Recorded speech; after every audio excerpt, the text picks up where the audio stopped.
Why do you need glasses? Well, sometimes people aren't born with 20/20 sight, and so they need these lenses to bend the light to make things easier to see. I know, but I'm saying for this, why do you need glasses? I mean, you're blurry now, a little bit. Do you have astigmatism? Yes. Are you nearsighted or farsighted? Farsighted. You can only see far? I'm nearsighted. See, Michael, I cannot see his face.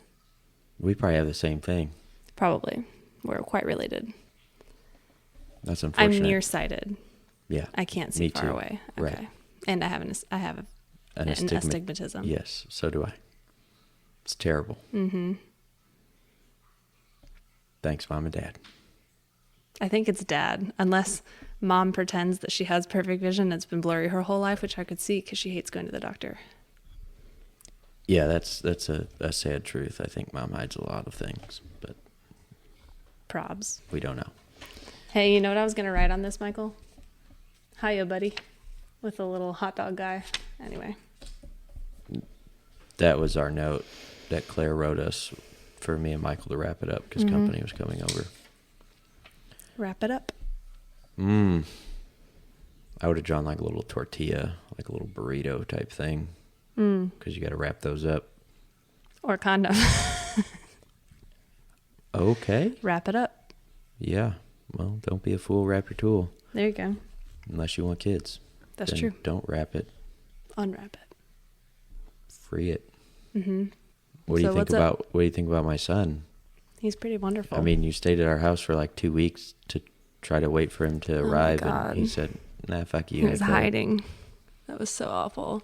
I stayed as long as I could, and then I was like, I have to go close in my house. And then it was like the day that he was finally going to be here, at least so we thought, and then it turned out to be a 36-hour labor. That was so bad. I waited as long as I could. I couldn't sleep on the floor or on the couch anymore. Yeah, those were not comfortable Not places. comfortable. Our house is not well suited for visitors. Is our bed comfortable? No, not to me. I mean, to some people. Jennifer probably loves it, but Better not than the comfortable floor, with me. probably. Yeah, I would be better on the futon. You can sleep on the futon. It Oh, I rolls know. out. I like firmer mattresses, and with that like 3-inch foam topper on there, Oh, it's too mushy for me. I added that because we had that thing in the mattress that it sinks in if you lie there for too many years and you have like a dent, and then you can't really lie anywhere else on the bed. Without rolling into the middle. Without falling into the dent, Like much there's like a Michael's fat kid chest. in the middle of a trampoline. Yes. Yeah. I got a Exactly. trampoline. You hadn't even seen it yet. No, I haven't. No, we got it after. I don't know if I would be able to get on a trampoline with you again after our childhood. What the? I don't even know what that means. I know. You don't know the damaging things that you do. What did I do? It would double bounce me. That's then the whole when- point of being on trampoline. Yeah, except for when I got back down, you would do the thing where you like cancel out the bounce. And so then I would crash into the trampoline. And then when I was trying to get up, you would then start to bounce again. So I would just be flopping all over the trampoline. Yeah. My ex, Natasha, thought that it would be a good idea for her to play break the egg with me, or don't break the egg. I said, I'm Nope. really good on a trampoline. And in about 3 bounces, she had like a bloody forehead because she bit her God. knees. I was Yep. like, should have broke. I mean, you did break, but you should have broke. Should have just voluntarily broke. That was the Heinrich trampoline? Yeah, I'm surprised Mom let us jump on it because she was so scared about liability stuff. Oh, my God. What is the world coming to? I don't know. That was like 15 years ago. Trampolines have nets around them now. It's going to be my child's playpen for some time. I guess a Just net zip is it up, less son. You'll be dangerous. fine. I mean, he's not going to fall out. No, the springs are scarier because if you fall in between the springs and I was pinch your more skin. worried about. I wasn't worried about the springs. I was more worried about putting one foot between the springs and the other foot on the outside of the trampoline and just racking myself on the rail. That would be uncomfortable. But like now with the nets and stuff, you can't play like dodgeball, which was like the best thing to play. You'd have one or two people. If you can get 2 people on the trampoline and 2 people running around the outside, then that was a good game. I don't think I played that one. What did you play? Ghosts in the Graveyard. I don't even know what that is. We played it at the Poolins.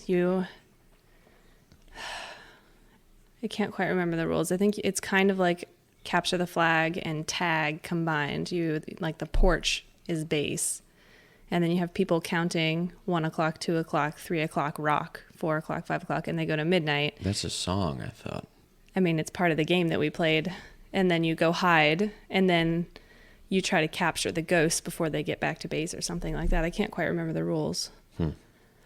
I just remember playing hide and go seek tag. That was the best part. That was a good one. A lot of the things that happened in our childhood, we each remember them differently, and you remember certain things that impacted you a lot more that had no impact on me, and probably the other way around. Probably. Like you used to, as Jen said earlier, drag me off the couch and give me rug burns. Like intentionally, like, you're Yes. going to get rug burns. Yes. No. Yeah. I remember this one specific one. I was sitting on the smaller couch.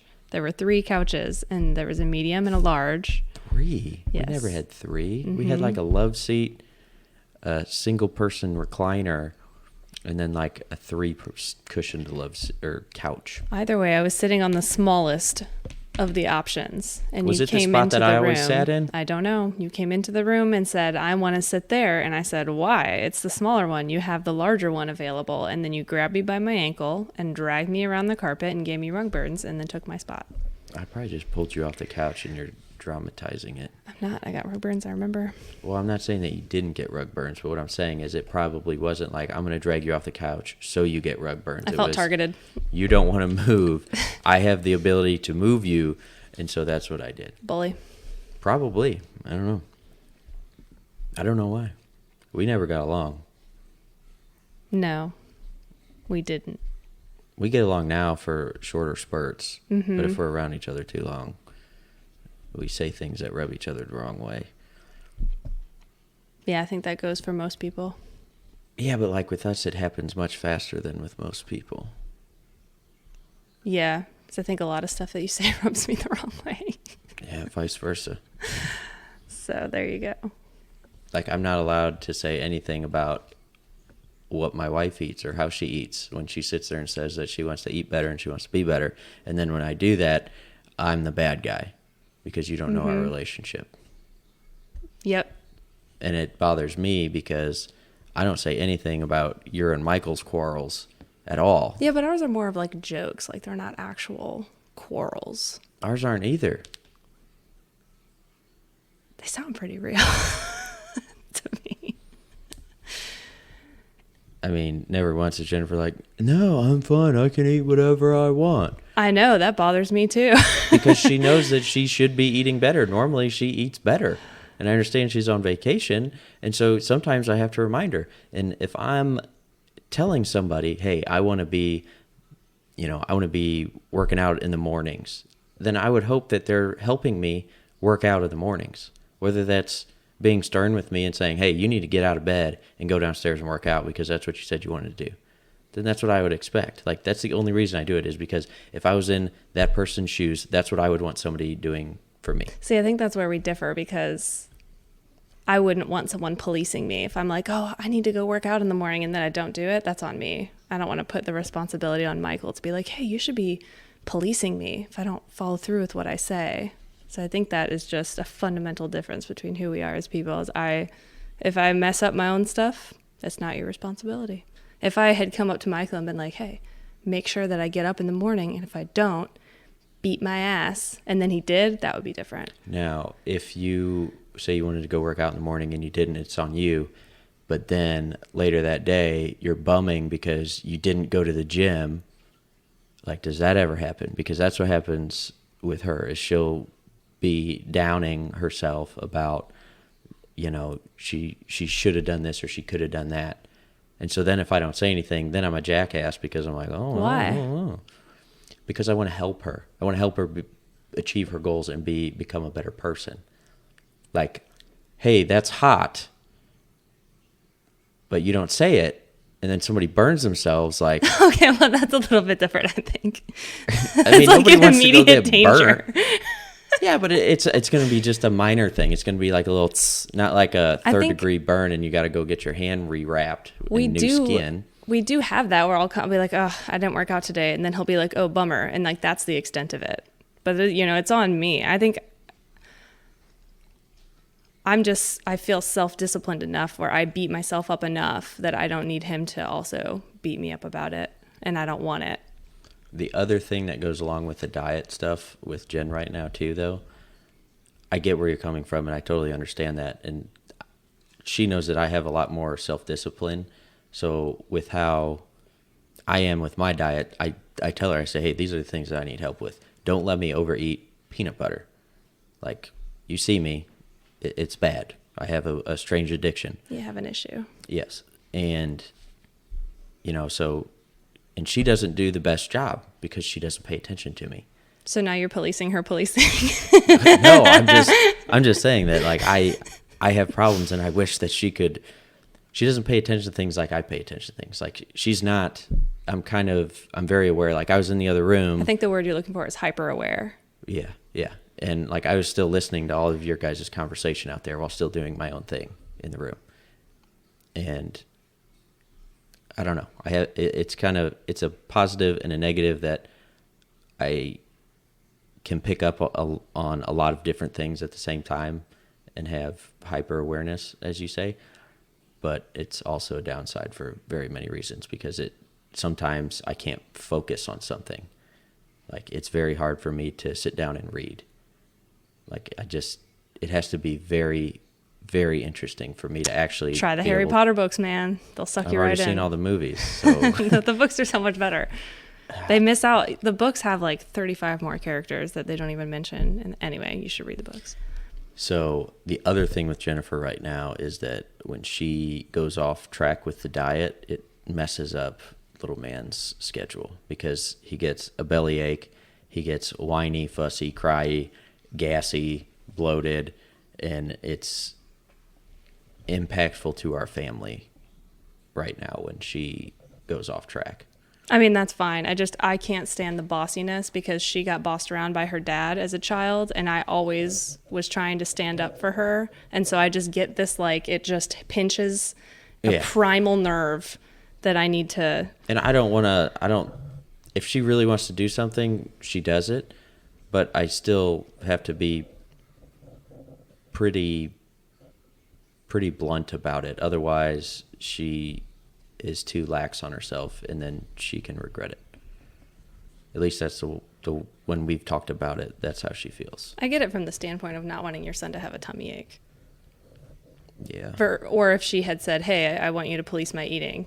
Well, that, and like, no offense, but like, the burger meat probably wasn't the best meat, and like, we specifically went out and bought steaks, and I'm like, why would you fill up on frozen burgers when we have ground beef that we could have made regular burger patties that probably would have been a little bit better, or just eat the beef? Like, you like the steak. I came off so aggressive. I know. Well, I was frustrated because I was sitting out there cooking the whole time, like making steaks, and she came out and was just like, oh, I'm just going to have a burger. I'm like, that's insulting. Yeah, but how come you can't just be like, I would love it if you had some steak because I worked really hard on it, and it might upset because Jackson's I was already tummy. at an elevated level, and if I was like at a 3, I could have done that, but I was at like a 6 or a 7 because I wanted to eat, and I was hungry, and I felt like I was cooking for a lot of people, and I was a little bit out of my element with not being my grill, my stuff, my utensils, my thermometer. Well, it tasted great. Oh, he doesn't like your thermometer. It was just a little bit slow. Like, I didn't have confidence in it because I know how my thermometer reacts, and I know what, a temperature is a temperature, but some things are different, and I don't know if I need to leave it in there for an extra 10 seconds. I don't know. I just wasn't used to it. You're frustrated. I feel like just take a breath before you say something. I work on that, but it is aggressive. Very difficult. And I do come off quite stern. Oh my God. Yes. I think I scared Lindsay a little bit. No, you can't scare Lindsay. No, she definitely judged me. Yeah, that's probably true. But I just figured she'd judge anybody. As we all do. Yeah. When somebody says they want to do something better, I want to try to help. and sometimes me helping is being too stern. Is that like the time that I tried to help a spider at the pool by getting him like away, but I ended up like flushing him into the water by trying to help too much? What kind of spider was that? Oh, I don't know. A dead one. It was a really tiny one, and it was really, really too close to the pool, and I wanted to help it and get it away from the pool, but I ended up accidentally swimming it into the water and killing it. How old were you? Oh, probably like 20. Oh, that's rough.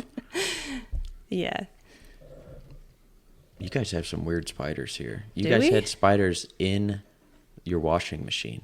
Really? There's a spider web in the washing machine, and there were clothes underneath the spider web. I was like, wow. That's weird because we wash stuff like once That's or what twice I'm a week, saying. so that must have just happened. That's Yeah. really weird.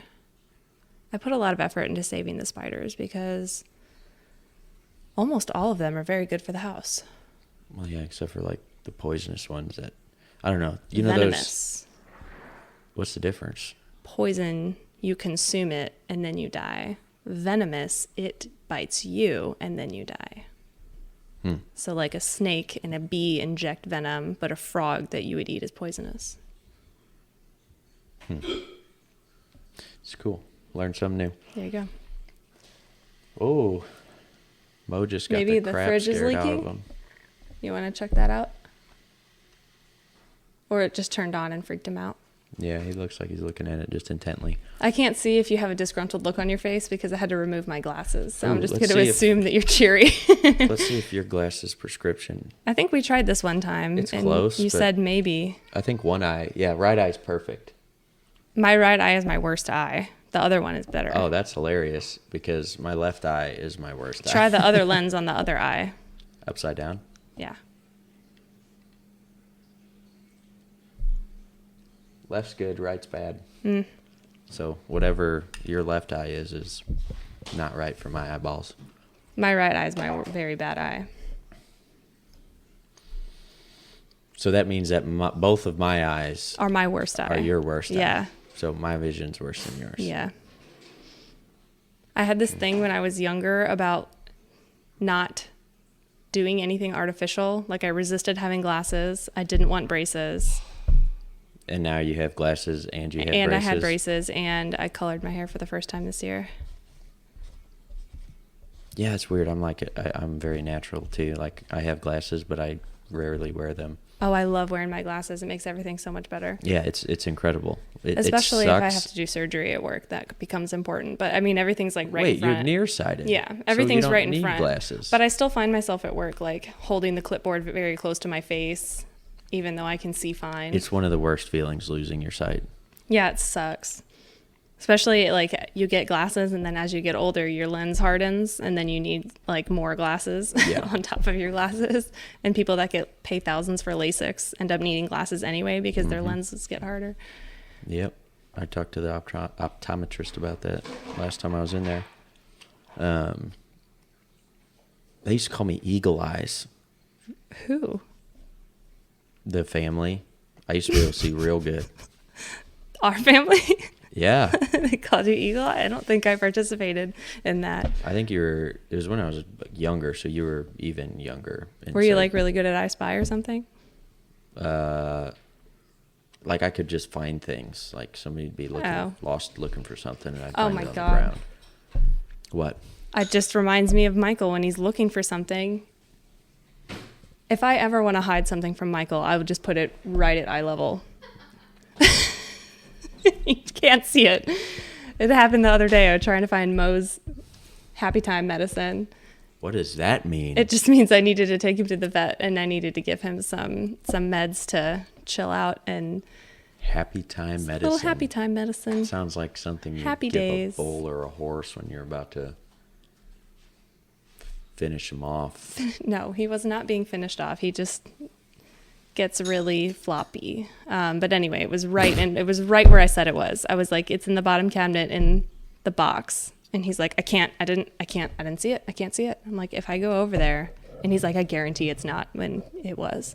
Yeah, I find that a lot of times when you aren't really expecting it to be there, you don't look as hard. I guess that's probably, I mean, Michael, he's got like ADHD or whatever. anyway. So, I mean, he like opens it and he's like, well, I looked. I'm like, well. I mean, I get that, because when I go looking for things, I now am like, okay, I don't want to have to go back and look through this same area again. So I'm going to really slow it down and look through everything. Yeah. And then you do that, and then you go to the next place and you do that, and then you're like, dang, I really don't know where this is. What's better? The thing that you find that you don't know you lost, or finding the thing that you know you lost many days later? Oh, I think finding something you didn't know, because then you're not in a bad mood that something is lost, versus if you found it a couple days later, I feel like I would be like, oh, why didn't I look there? Yeah. Lindsay has this thing where, and I know other people have it too, where you pray to Saint Anthony when you can't find something. Who's Saint Anthony? I'm actually not 100% sure. We're not I'm religious. actually 0% sure. Okay, thank you. Jen's gonna jujule it. She's gonna give it a goog. So anyway, it has happened I think twice now, where like I absolutely can't find. I was looking for my wallet the other day, and I looked heavily, multiple times, made the rounds into every. That's not something you're going to be forgetting. Yeah, losing track of. No, and it was in a weird place because we went to the beach or something and I moved it, but I had looked in the car and in all the places that it normally is, and I texted Lindsay and I was like, well, I can't quite find my wallet.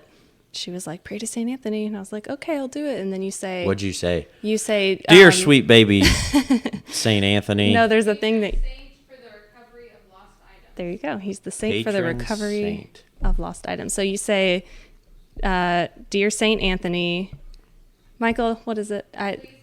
Please come around. Something's lost and can't be found. And then you find it, and it's worked for me twice in a row now. And I think the psychology of it probably is that the next time you go look, maybe you look a little bit harder because of the you don't have placebo. To call upon the St. Anthony. No, I mean like after you do the St.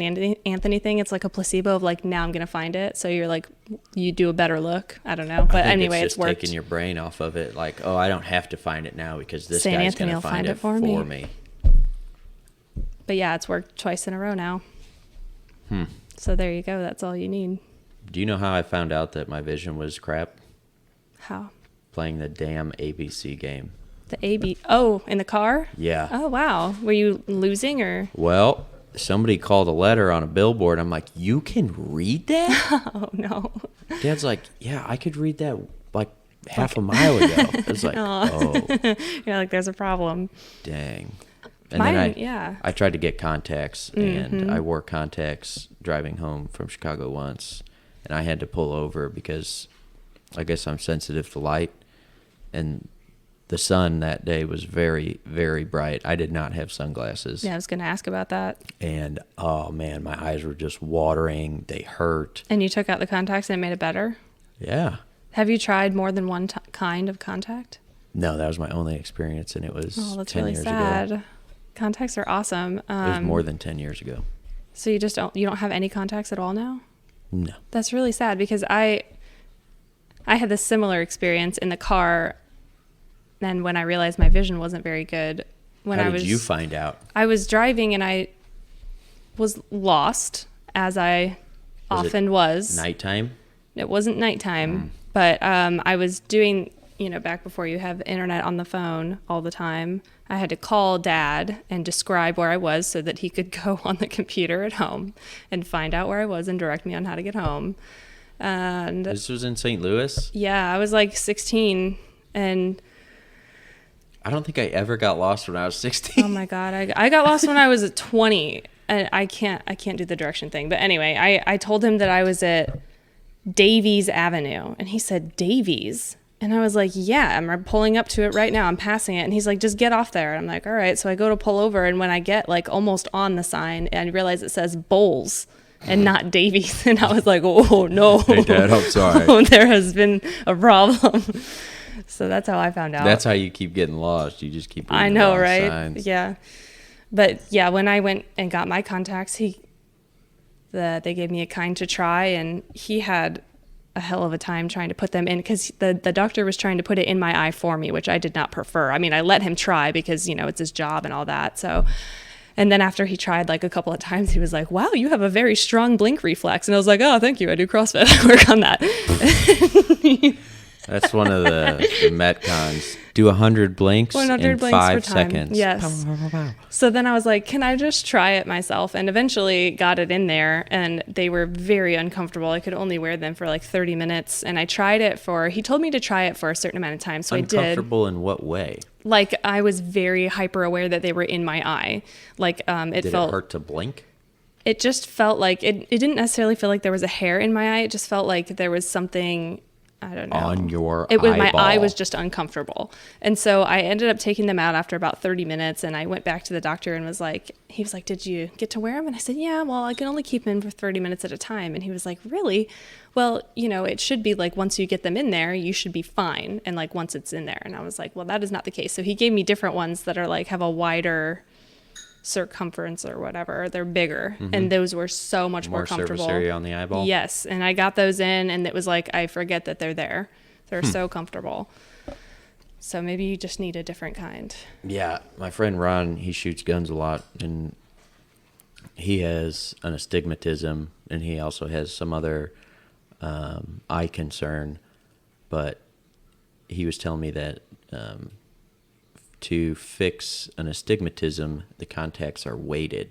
So that way they keep the right orientation and correct the astigmatism.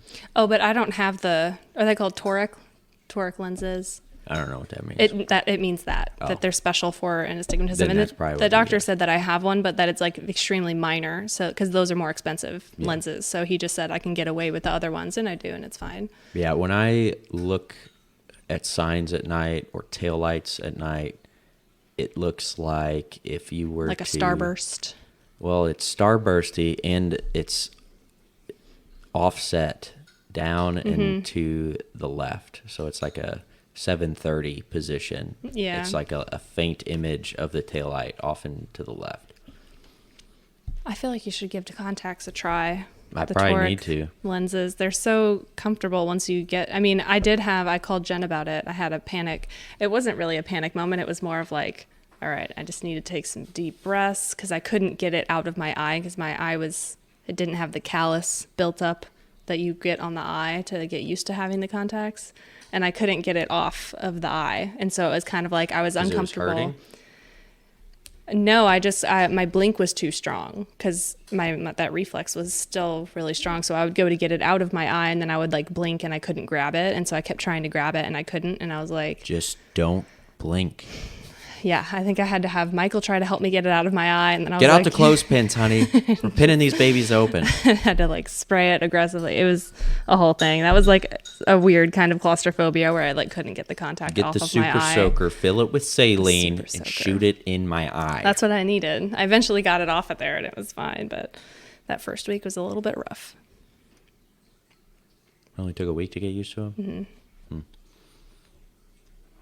What's the worst thing that you had to do? Not euthanasia. Mm-hmm. Why do they call it youth in Asia? Like young people Euthanasia. in Asia.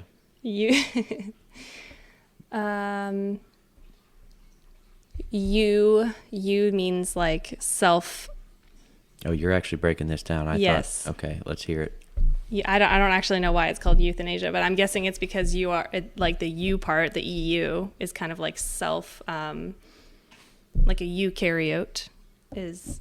What's a eukaryote? Your cells are eukaryotes. A prokaryote is like bacteria. A eukaryote is like mammalian cells. If you put you in front of something, it's kind of like yourself or like normal. And so euthanasia, I think, is like yourself deciding that they're going to go to Why heaven. Asia? I don't know. You yourself, you're going to Euthanasia. decide that you're going to go to Asia and die. I don't know. Michael, Youth in you want the to USA. get the origin of this? What's your question? The worst thing I've had to do that wasn't euthanasia? Mm-hmm. Or what's like the worst thing that you didn't think was going to come up? Not getting to euthanize something that needs to go to heaven is pretty terrible. When the owner, Oh, suffer. I'm selfish Yes. and want to keep my thing thing alive. That Yeah. part is so. And when you're sitting there and you're just trying to like You don't ever want to Oops, convince. sorry, the needle slipped. Yeah. It's done. You don't ever want to force somebody because you have to arrive at a certain place emotionally to make that decision. So I can't make the decision for you. But if a lot of people, when Medically, I say, you should have that license. yeah, like when I say like I have quality of life concerns, it's the nice way of being like, please send your pet to heaven because you found the origin. The origin of youth in Asia. Easy death. That's what it means. Yes, the EU apparently means well in Greek. Thanatos is death. Oh, like Thanos maybe? Wow. Easy, well death, happy death. Those Marvel people. They did it. There you go. I'm surprised. Is there like a single word for mass exodus? It's probably Thanos. I don't know. Thank you. I'm okay. Thank you, though. I don't want to swallow into the microphone because if I listen to this later, I won't be able to. I'll turn it up real loud too so you can hear the That's gulp. perfect. Yeah. Yeah, there are some podcasts where people will talk and I can hear like the lip smacking sounds, like when you're talking a lot and maybe you get a little bit nervous and your mouth gets dry and you make like that What I think is funny sound. is when you hear this. And you just hear like the whistly nose hairs. Like whispering pines. Great. Now we have to re-record. Run it back. Hit the reset button. I don't think I've had to do anything terrible. What's the worst accident or injury or An illness? accident? Oh, that I've seen? Mm-hmm. Oh, I don't know if I should say because it's very, very, very sad. Did the dog live? No. Is it a dog? Yes. A pet. We've seen pets before that have fallen from a considerable height and did not survive it, and we have to like do an exam and say that they're officially passed. Post-mortal. I've done that before too, which is not pleasant, but it's an important part of getting closure for a lot of owners. This is why the dog died. Yeah. Well, how do they fall from great heights? Do they jump off I don't decks? know. Yeah. It's just a horrible accident. Wow.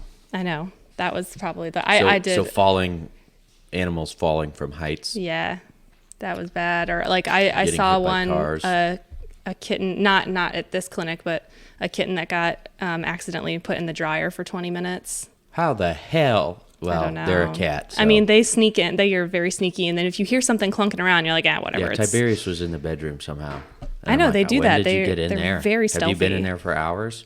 They're extremely stealthy. I will say I closed the door earlier and like, you know, like that thing you have in the back of your head where you're like say you're out walking between your car and the house or something and you feel like you heard something unnormal and then you realize that, that was my keys dropping on the ground. Oh, yeah. And you go back and you look for them and you're like, I guess that's what that noise was. Yeah. That I heard. And you just ignored it. Yeah, I've accidentally locked Tiberius in our closet.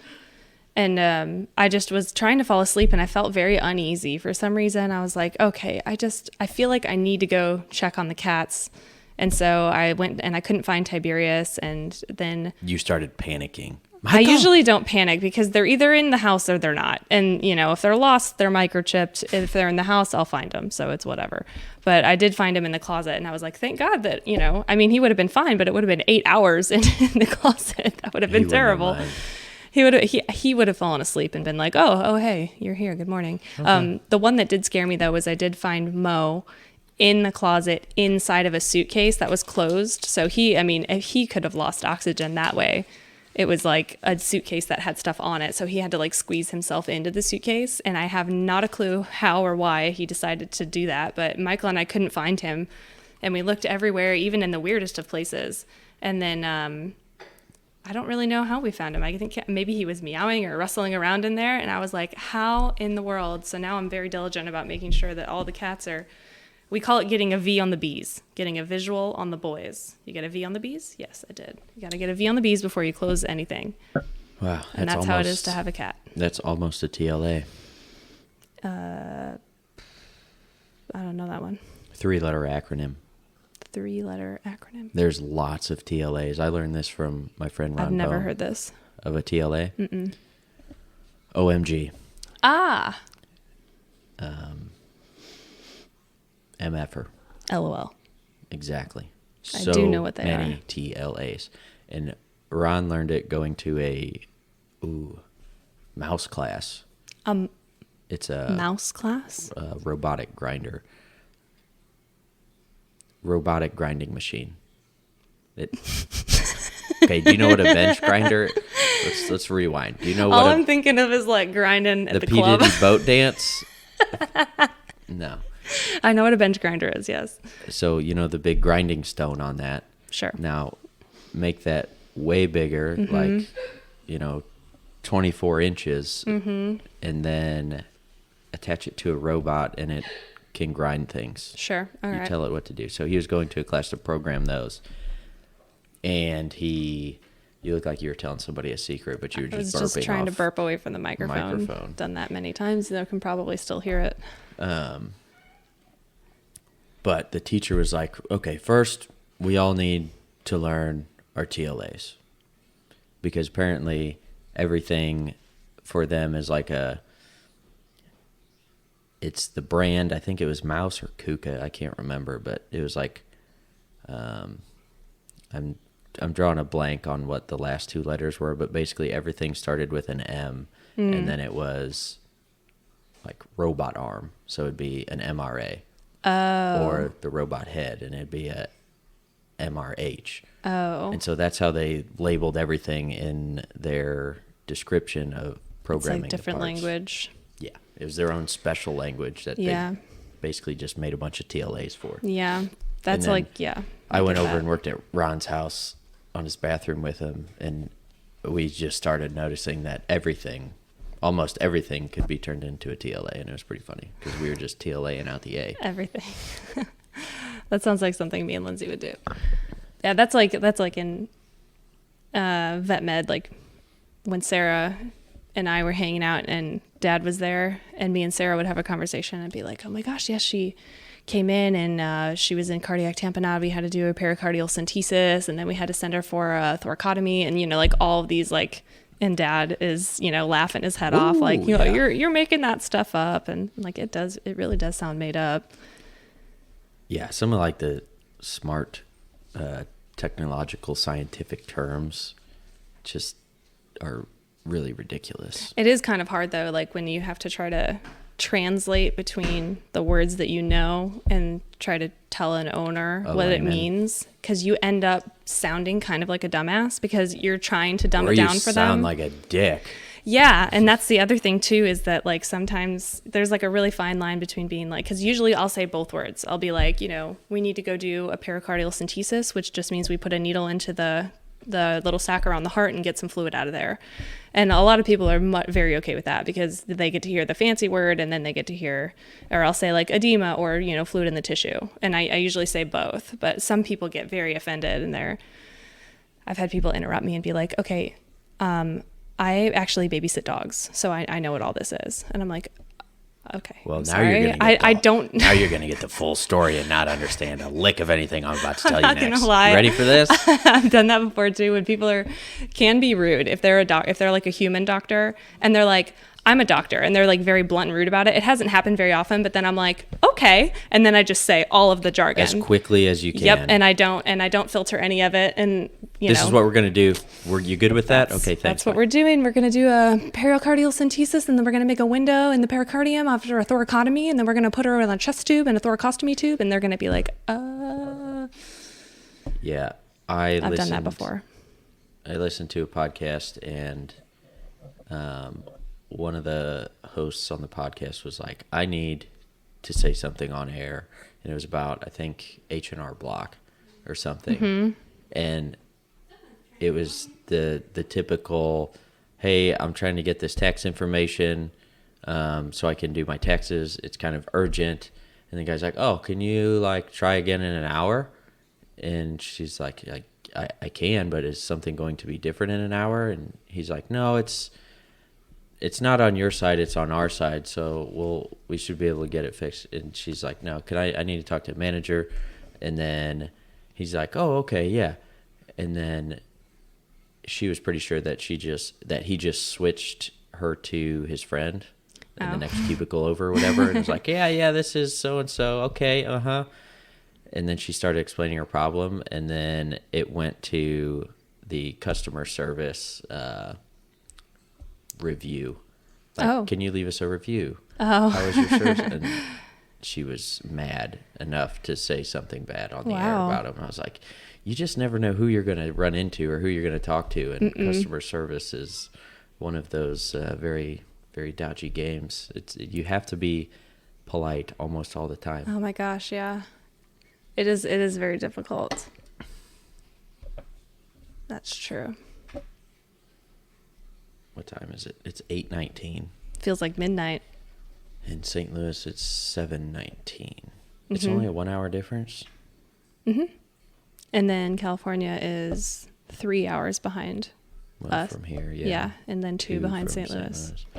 Yeah, Amy often forgets that and texts me late at night. Yeah, it's probably really late for you, but you guys are up later normally. I mean, not really anymore. I mean, yeah, we're up later than you and Jen are, but I still like to be at least trying to fall asleep by 10:30. What do you wake up at?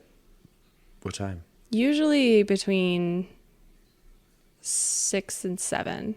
Oh, see, so we're about the same. I try to be in bed by 9.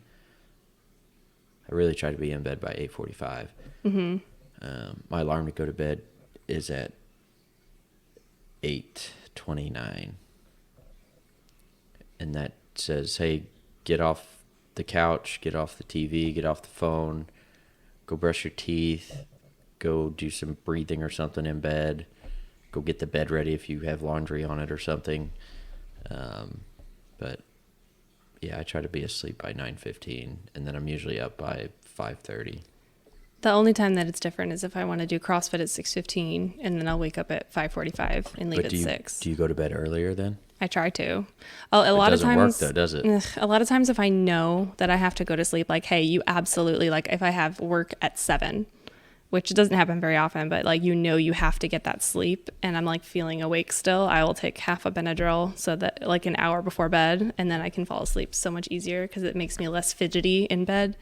A lot of times that's why I can't fall asleep, is I'm very, very fidgety. Like with your hands? With my body, like I'm just like, oh, my sleeve isn't in the right position, my legs feel weird, my arms, I'm just like, I can't get comfortable. But if I'm like have Benadryl, I'm so drowsy, it doesn't really matter if my sleeve is flipped over, I just fall asleep. My problem is my brain doesn't turn off. Yeah, that one too. I downloaded Calm Sleep, and it's like a person reading you. It helps a lot. What's the other one? There's Calm, there's Headspace. Yeah. That's one I did for a little bit. It doesn't work for me. It worked for me. I like those. It was very hard because I was thinking about me thinking about what they're talking about. Have you I tried was like, oh, these thoughts are just cars going down the road. And then I was like, oh, cars going down the road. It's like a scene from Frogger, just like the video game. Oh, I love that video game. Yeah. I want to do a multicade. Do you know what that is? So, like the standard arcade, you go arcade game style, you go stand up to it and it's got a screen in front of you. I want to do that. I want to build a box for that, put a TV in it, stand it up vertically, have a couple different buttons and joysticks and things on it. Maybe like a little wheelie for a wheelie? Golden Tee. Okay. But it's basically a bunch of video games in one console. Oh, like the Nintendo games. Switch. Well, that's a handheld unit. But I think you can, Michael, can't you plug that into the TV, the Switch? Yeah, you can plug it into the TV and make it, and it comes with like 6, I don't know how many. It comes with many preloaded games. It's just like that. Well, that's cool. Yeah, it is cool. We kind of thought about getting one, but I think I want to get one for the loft lounge in my garage. Loft lounge. Yeah. Yeah, I got the redone Crash Bandicoot games, and those were super fun. Wait, you have a Nintendo Switch? No, I have a Wii and a PlayStation 4. Baby, I can't see your fingers. I don't have my glasses on. That's 4. That's a 4. I noticed that I start squinting now. My left eye, it's almost permanently squinted from trying to see out of it. It's terrible. Yeah, you should just go get some contacts. Yeah, I don't know. Does my vision get worse trying to strain all day trying to see? Would I get some vision? what am I trying to say here? Basically, Are you am I training making your my eye? vision worse, or if I were to wear contacts, would it just kind of would it delay or slow the decline in my vision? Does that make sense? I think that it wouldn't matter either way. I think that it would be what it is, and the glasses would not affect it, because all the glasses are doing is bending the light and changing your brain's What about contacts, perception. though, you know? Same thing. They're lenses. They just go on your eye. But They think about bend it. light. If my eyes weren't straining as much, maybe they wouldn't be so tired. No. You do that thing too where you don't like to take medicine for your headaches because you think that your body is going to be able to like I don't have fight off headaches, of though. a headache. But I'm saying, like, if you had a headache, which you have had before, yes. Very rarely, but I have gotten headaches probably once or twice a year. And then you don't want to take medicine. Holy cow. Oh, let's see what Michael found here. The good news is that eye strains do not lead to any permanent damage on your vision, There you go. even though it feels uncomfortable or unpleasant at times. It's not a serious condition or disease, but a symptom of overworked eyes. Oh, your eyes are working You too can hard. alleviate your eye strain by taking steps to reduce the triggers. And then it proceeds to not give me a trigger. Blue light. That's what I was just getting ready to say. I'm so damn picky. My nice big new computer screen, blue light filter or night mode is always on. Yep, that's on my phone. I have night mode or blue light filter on at all times. And I have that, and then I have another filter on top of that. Like you physically put on your phone? Yeah, I downloaded another app. You don't trust the automatic No, filter? it's just this one I have 3 different shades. Oh, okay. Bright, medium, and dark. And then also at night, it goes to black and white mode. Oh, mine doesn't do that because it doesn't really bother me. It's funny though, because when my alarm goes off at 8:30, so it goes to like nighttime mode or whatever, and goes black and white at like 8:15. But when I hit dismiss on my alarm, it turns that off, and I get my color screen back. So I'm like, I don't really. I could fix it in the settings, but it's just not worth it. Yeah. Because at that point, I just put my phone down and it's on Do Not Disturb, so I don't get any notifications. Yeah, I or noticed. anything. Yep. Yeah. That's like if you want to reach me after 8:30 or 9. Well, I didn't want to wake your baby. No, I know, that's fine. We ended up unplugging it anyway. Oh. Because we saw a light and it would change from like red to blue, and I was like, that's gonna keep me up. Like Jennifer's watch will. That was probably because I would go in and watch the thing to see if you were coming to turn it off, and then I was going to talk into it because I could, and then I was like, no, I don't want to wake. That would have messed me up. Don't want to wake the baby. And so I was like going into it and looking at it, and I was like, nah, I'll leave it. It's fine. Because I kept getting notifications. I could have been naked. My butt could have been in the air. Nah, whatever. Everyone's got butts. Not like this. But anyway, the Calm Sleep app helps me fall asleep because there's this one where the guy tells you to pick any number and count backwards from it, but he tells you to keep your eyes open and to stare at a spot. And so that tires out my eyes. And then the counting also tires out my brain. And then he'll throw things in there like falling deeper and deeper. And it works almost every time. And I fall asleep very quickly. So that one works. And then the breathing exercise for anxiety, I can't remember what it's called. It's like 4-8-7 or 4-7-8 or something. Some anti-anxiety breathing. Where you like breathe out longer than you took a breath in. Yeah. Very helpful. Yeah, I do. There's this guy, Josh, at, I think his company's like Wellness Force, and he has this morning routine that he spent, he did a bunch of research figuring it out and figuring out what worked best. And they should make these into puzzles. Yeah, it's very satisfying.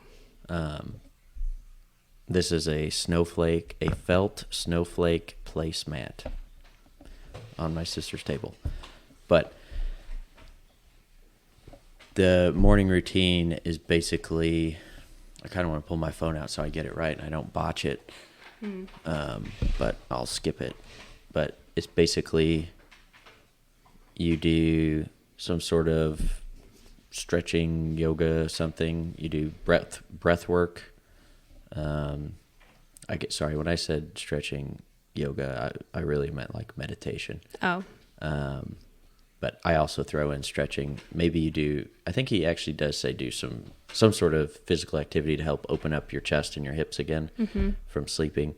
And then do your gratitude. You say 3 things you're grateful for, 3 things you get to be today. Today I get to be.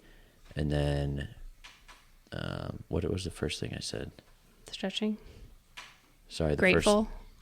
Yeah, there was something else. That's thankful is the same thing Yeah, as I know. grateful. But it's basically stuff like that, and I try to do that every morning. Sometimes I have to finish it up on the pooper, which, finishing your Do you breath have a work journal? on the pooper. Like you write it?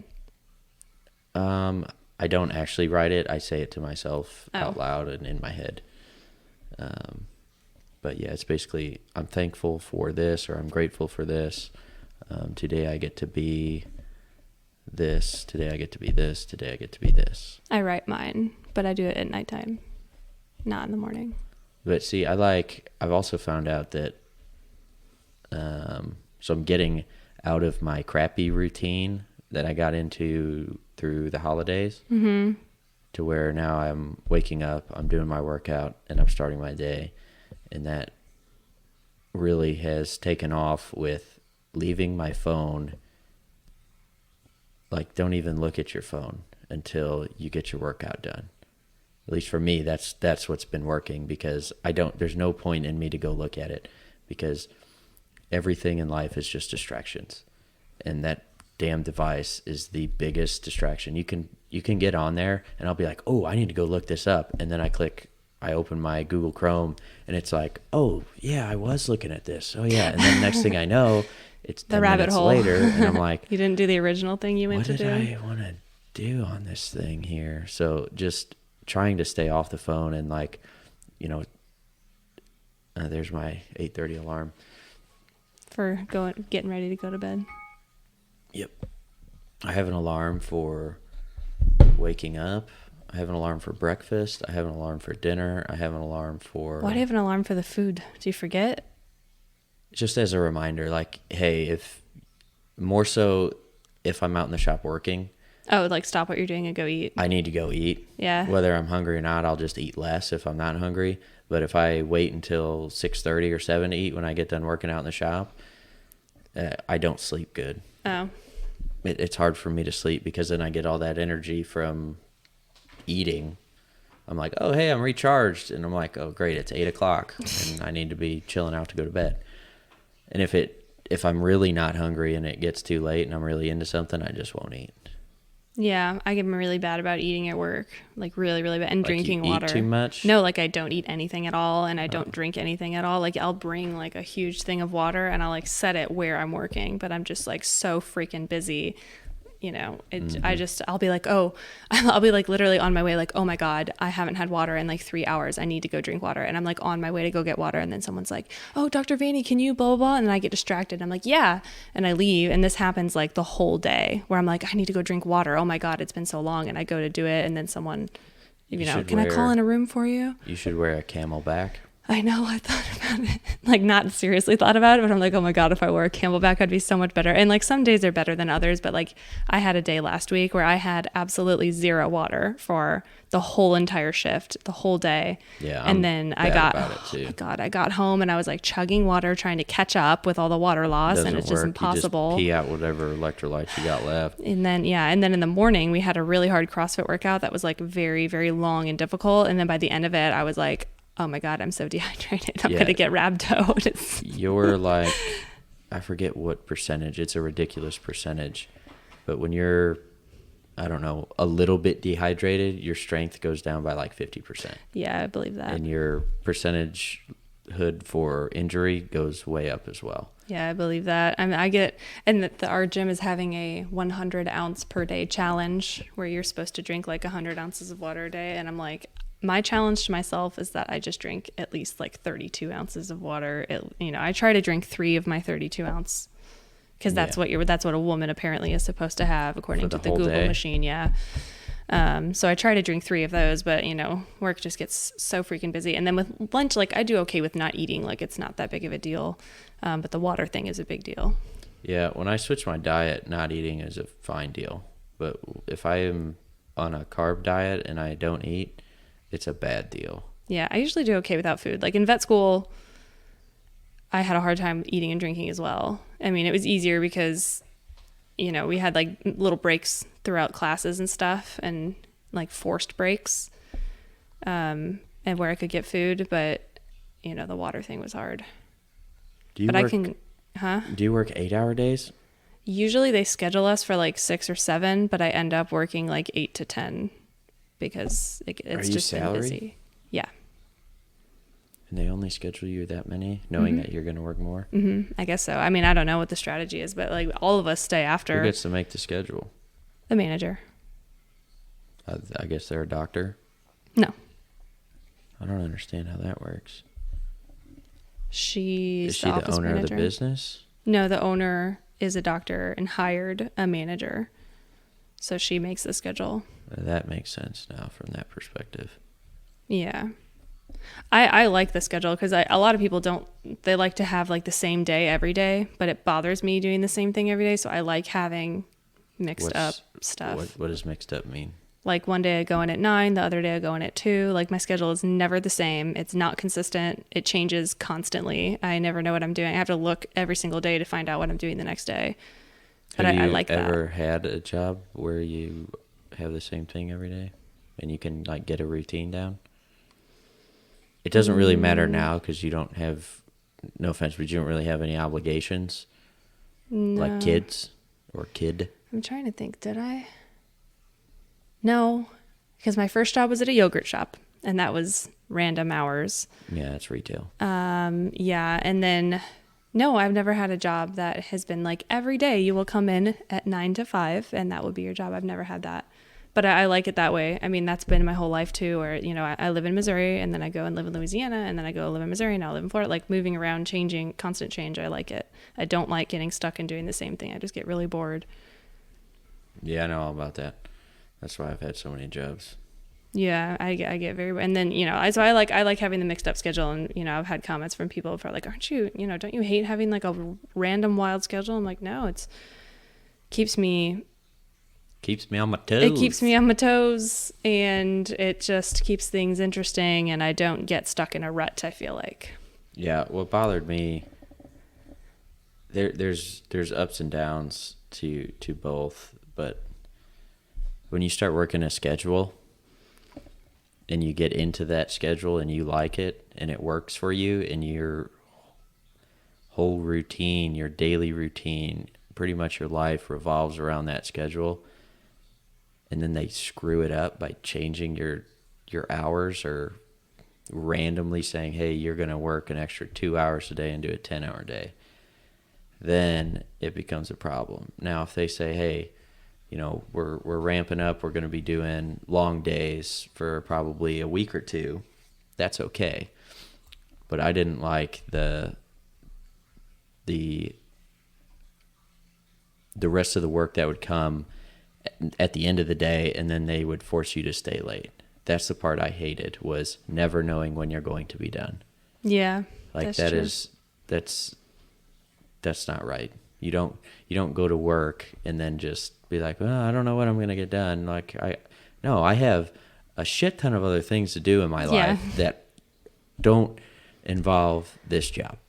And that was one of my big problems with a couple of the places, was the go home time was never set. Yeah, that would be really frustrating. They would tell you one thing and it would turn out to be different. Yeah.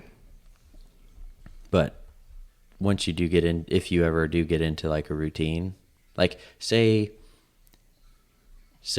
you're monthly for 4 weeks, you know, it's a 4-week cyclical schedule. So it's different every single week for those 4 weeks, but then that schedule repeats. Right. That I think you could get used to. Yeah. Because then it's like, oh yeah, first week of the month, I know I'm going to be doing blah, blah, blah, blah, blah. Yeah. That's not bad. Like I think at St. Paul, they switched and started doing some weird schedule, like 4 10s, and then, or 5 10s for 2 weeks, and then like 3 8-hour days, and then a 4-day weekend or something. Yeah. And I was like, You'd oh, have that's kind of something cool to look forward to. Yeah. So you worked a lot, and then you got like a mini vacation. I was like, that could work too, at least for me. Yeah, that's how a lot of like ER vets, they'll work like 3 Shift or work. 4 12s. Yeah. And then they'll get like a week off or something. But I don't think that's the best for the customers or the patients. What do you mean? I don't want somebody who's been strung out for Oh, on yeah. their 36th Like it's on their hour. last, yeah. F that. Well, no, it's not like 12 in a row. You work like 12 hours and then you obviously get that off. But yeah, I know what you mean. Like That's if what I'm they're saying, like their though. last Like, 12, then you're- they're going to be super tired. Yeah. Like you're going to be drained. Your brain. Yeah, but isn't at the gonna same be time, there. those people like love that. Like Some of them. yeah, You have to, otherwise You have you to. don't make it. that's like working in wildlife too. You have to look because you don't make a lot of money doing that. Yeah, And- the things that some people like just don't make a lot of money, and It's I like sad. a lot of things, and they don't really make money, but that's okay. Yeah, I'm really thankful for where I'm at right now. It just kind of worked out because, It only took you how long to figure it out? 7, no, I don't know, until I was like 23. Yeah. But I think I finally figured out what I know that I don't like bosses. you don't. I just don't think I've ever had a really good leader as a boss. Yeah, but that's true. I just feel like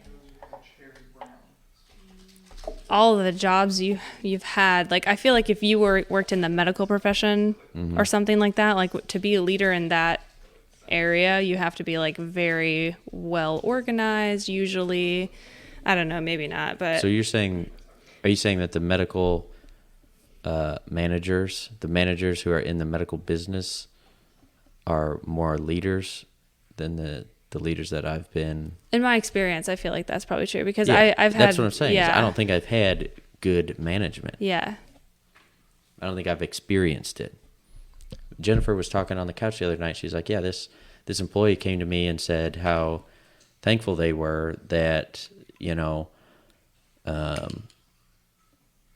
that I helped give them confidence. Uh-huh. And he came up to me and told me that. And I was like, wow, I can tell you right now that there's not one manager who I would ever go up to and feel comfortable enough to be like, hey, thanks for helping me and supporting me. You've given me so much confidence to stay here, and now I want to take more hours because I'm comfortable with that. yeah.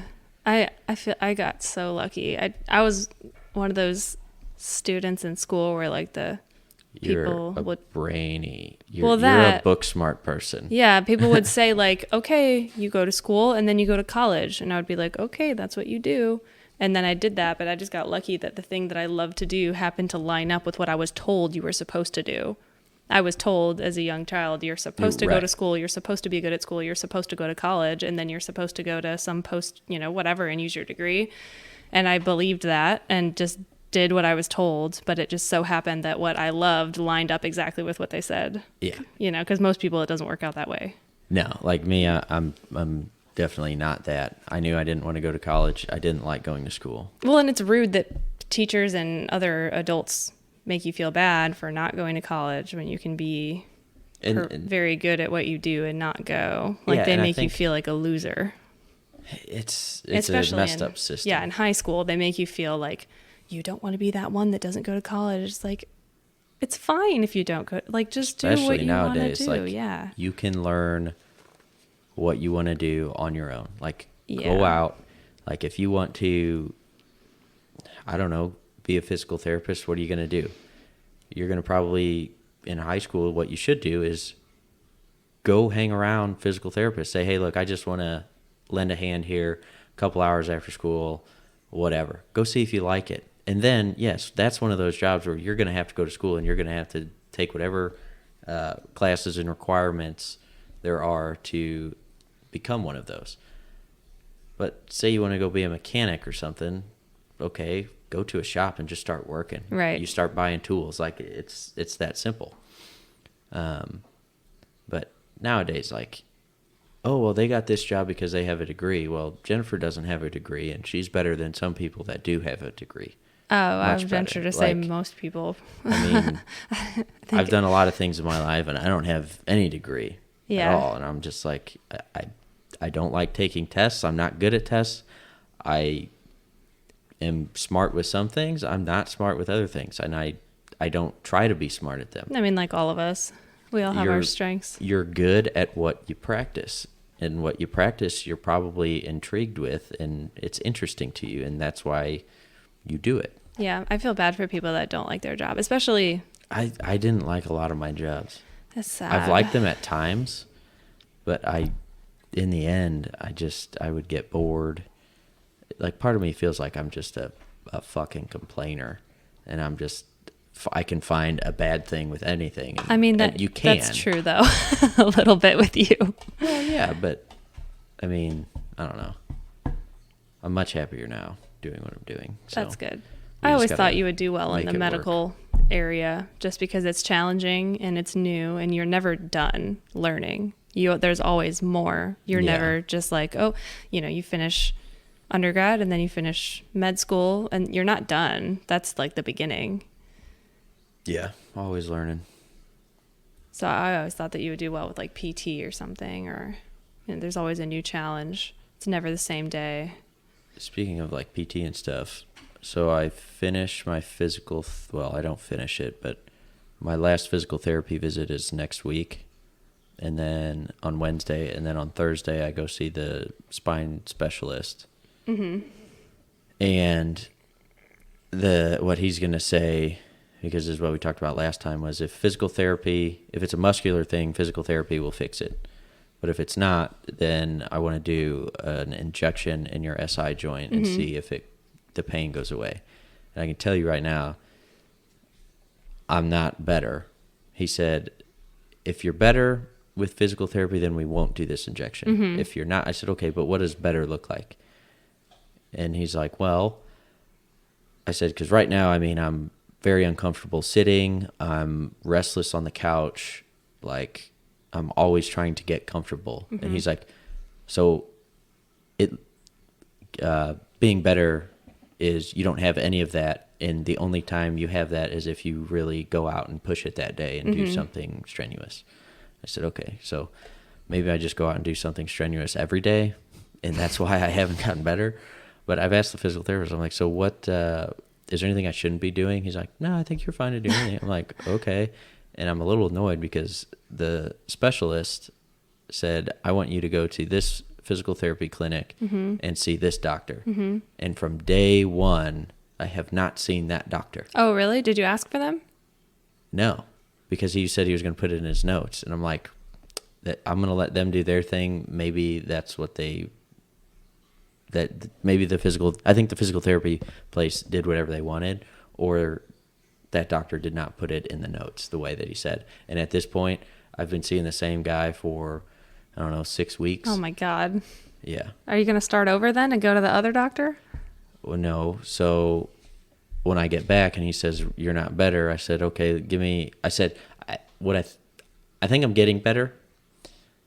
So I'm going to say, give me a couple more weeks on my own and let me see what I feel like. And then I'll give you a call and we can go from there, whether I get the injection or not. But I can almost guarantee you the injection it'll feel way better. It's like a cortisone injection. Right.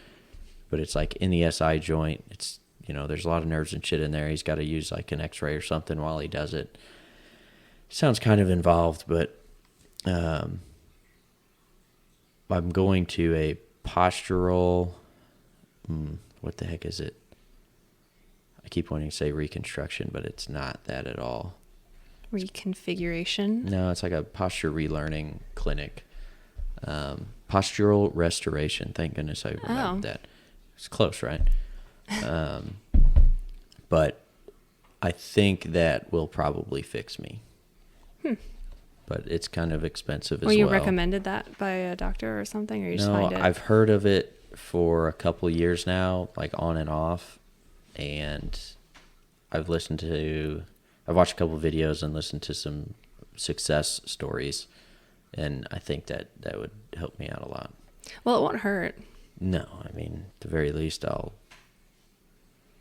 learn more physical therapy movements. So what happens if you just did the injection of the steroid and it worked? Do you just have to keep getting injections then? Or do they then they know kind of what the problem is and then they do something else? It's like a test?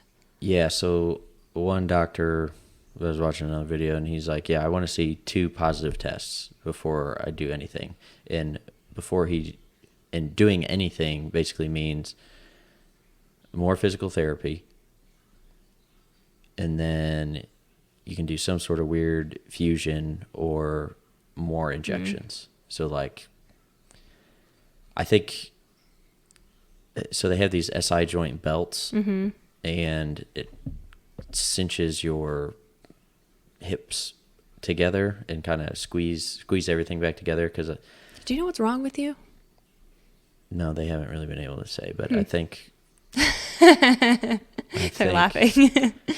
I think what the issue is like a loose SI joint. There's too much movement back there, and so Like hip dysplasia, kind of, but not. no. I mean, that's your coxofemoral joint, but it's like that's the same problem with hip dysplasia is the laxity of the joint. So like the hip ball comes out of the socket. Yeah, like it doesn't fit together nicely. Yeah. Well, this is unfortunately equally as bad, because the SI joint is like the load-bearing Yeah. joint, and there's tons and tons of ligaments back there and big, strong stuff. Big old load to bear. Yeah. But if I feel like I can't hold the posture right, like just on that side, like I do something weird to compensate for, I've definitely compensated for the pain, and I think I just got used to that. And now that I've been getting more mobile, so I compensated for the pain, which locked up a bunch of joints and muscles and stuff in my back, tensed them up. So then my back was all locked up. My SI joint hurt, and now all that's been getting loosened up with physical therapy. So now my range of motion is a lot better, and I can actually get into a position now with my hips that doesn't bother my hips, and I feel like it's proper posture. But I don't have any exercises that put me into proper posture and force my body to relearn what proper posture feels like. Yeah. So that's what this other thing is, kind of helps you. Yeah. Because, I mean, I don't feel the same side to side when I step, when I run, when I sit, when I walk. I feel like one hip is totally different than the other. Like So they're just... do they know that it's your SI joint, or are they based on what you're describing, assuming? Based on what I'm saying and what they're seeing. So like when I was going to the spine doctor, I've been there 2 or 3 times, and he's like, yeah, I can clearly see that the muscles on the right side of your back, going from like your shoulder blade down to your iliac crest, they're tense, they're tight, like it's taut. I'm like, yeah, I can feel that. And that's me compensating and holding my hip in a weird position. And I don't know if that's from the pain or what, or if that's just the motor pattern I learned. But there definitely seems to be something going on back there, because I get lots of pain back there. I have some weird thing with my lower lumbar that he saw in the x-rays, but he's like, oh, you have I don't know, what does it mean when a bone goes forward on your body? Transverse? Luxation? Subluxation? Well, yeah, I have but it's a directional subluxation. So like one of my Anterior, you mean? vertebrae is going forward towards Yeah. my belly button. Right. But he said it's a stable subluxation. So it happened and it's okay now. I'm like, I don't know. But he said that there was some weird anomaly below that. And then when I went in the next time, he's like, oh no, that was fine. It's just this stable subluxation. And I was like, okay, whatever. So that's anterior? Oh yeah, because posterior is towards the rear. Yeah. Except for if you're a dog or cat, then it's cranial and caudal. Oh. Or ventral and dorsal. Ventral and dorsal is left and right? And no, it's like towards your belly and towards your back. Oh, and one's nose to tail? Yeah. It's weird. Yeah, it's because they're on their all fours. So like Quadrupeds. your ACL is the anterior cruciate ligament, and in a dog, it's the cranial cruciate ligament. They're the same thing. So it's a CCL? Yes. Well, that's fucking annoying. CCL tear. I don't know. All I know is like the soreness is setting in. Like right now. Yeah, I can feel it. everywhere. From pole vaulting, from CrossFit. Yeah, I'm sure that sudden CrossFit didn't do you any favors. Not before pole vaulting, but that's okay. It's a good workout. Yeah, CrossFit's fun. Yeah. It's really good for you, too. I can't wait for my gym to be done. You don't even know. I don't know. Don't even know. I don't know why you got rid of your rower if you wanted to do a CrossFit thing. You know why I got rid of it? Because you're dumb? No, because my back hurt. Every time I rode, my back hurt, and I felt like I was just twisted, and it was putting me into that bad, like my body's motor patterns pulled me into that's this a good weird reason. pattern. And it just sucked because I loved rowing. Yeah. And like rowing at CrossFit, I was like, man, this is nice. I shouldn't have gotten rid of that, but I got a trampoline instead, and I can always get another rower. Did the doctors say anything about having a trampoline, like pros or like anything for or against it? I didn't even tell them. Well, just because I know that for CrossFit, the impact on your joints is good to help hydrate them because it like squishes fluid through the joint versus like if you bike that you don't really get that same stimulus. Yeah. So I would wonder like a trampoline, you're like having the same like impact, but I wonder like I'm sure in certain instances all of the jostling would be a con instead of a pro. In some circumstances, I'm sure it is, but I know that for like pelvic floor and things, jumping, like even just bouncing on a little like personal bouncer and stuff, it's good for you. Again, it's good for the joints. Do you work on your pelvic floor? All the time. All the time. You do the Kegels? Yep. Clench it, raise it. Do you really? A lot. Well, it's because I went to the gynecologist last year. And we were talking about pelvic floor stuff, and I was just asking, like, I know that people talk about doing Kegels, and there's a certain way to do them. And she says, yes, most people don't do them correctly. And I, and like, can you tell me how? And she said, so what you'll do. You stick a golf ball up there and you hold it. No, she didn't and then necessarily. You push it out as hard as you can. It wasn't necessarily how you do it. It was the number of times that she suggested. 1,000 or something. It's 1,000 per day. She goes, 10 sets of 10. And I was like, okay, I could do that. And then she goes, 10 times a day. And I did it for one day, and my tiredest vagina ever. So tired. Did you look at her and be like, is that how many you do? So are you doing them right now? I mean, I was like, so I was doing the math in my head, and I was like, 10 sets of 10 is 100, 10 times a day. So I said, so 1,000, like hoping that she would be like, no, you did your math wrong. It's 10, something reasonable. No, she was like, yeah. I'm like, all right. Yeah, I definitely didn't do that. I don't do 1,000 of anything a day, but steps and breaths and blinks maybe. That's outrageous. That's too many per day. No, it's exhausting. Physical therapy of any part of the body is like do 1,000 a day. Do 1,000 one-arm raises. But I want to know who figured that out. Like women who were like accidentally peeing themselves while jumping. They did a study where like someone did 50 a day and it wasn't enough, and then someone did 1,000 a day and it was, and they were like, oh, that's the number. You got to do 1,000. Up at another 10. I just can't imagine a person who did 1,000 Kegels a day, like how strong their pop a pee-pee off in there would be. No. I don't think no babies are coming out of this thing. That's what I was like. They're either going to come out on command or they just won't come out. My friend, who is a very avid CrossFitter and super strong, she just had a baby in December, and she pushed for 15 minutes. And then he came right out. 15 minutes. I'm like, that's insane. She must have been doing her 1,000 Kegels a day. She must have been Keegan it on up. Wow. Yeah. That's impressive. I was impressed. I'm like, that's my hope doing CrossFit, that maybe when I get pregnant later, like I'll have a little bit easier of a time having a baby. I'm sure that's not like directly correlated, but I kind of hope that it is. I think it will have an impact, whether it's a mental impact or a physical impact. I think it will be more mental than physical, because when you put yourself through hard struggle, you just are more mentally tough. You know what I should have you do is have you run the fitness test that I had to pass. I think you did run it with me to try to practice with me, and I didn't for soccer? make it. Yeah. For college. I know we went to Melville's track and did some of them, and I was like, why does it sound like you're breathing through like 3 straws? He told me I had athlete-induced asthma, and I don't know if he was wrong or if I'm just ignoring it.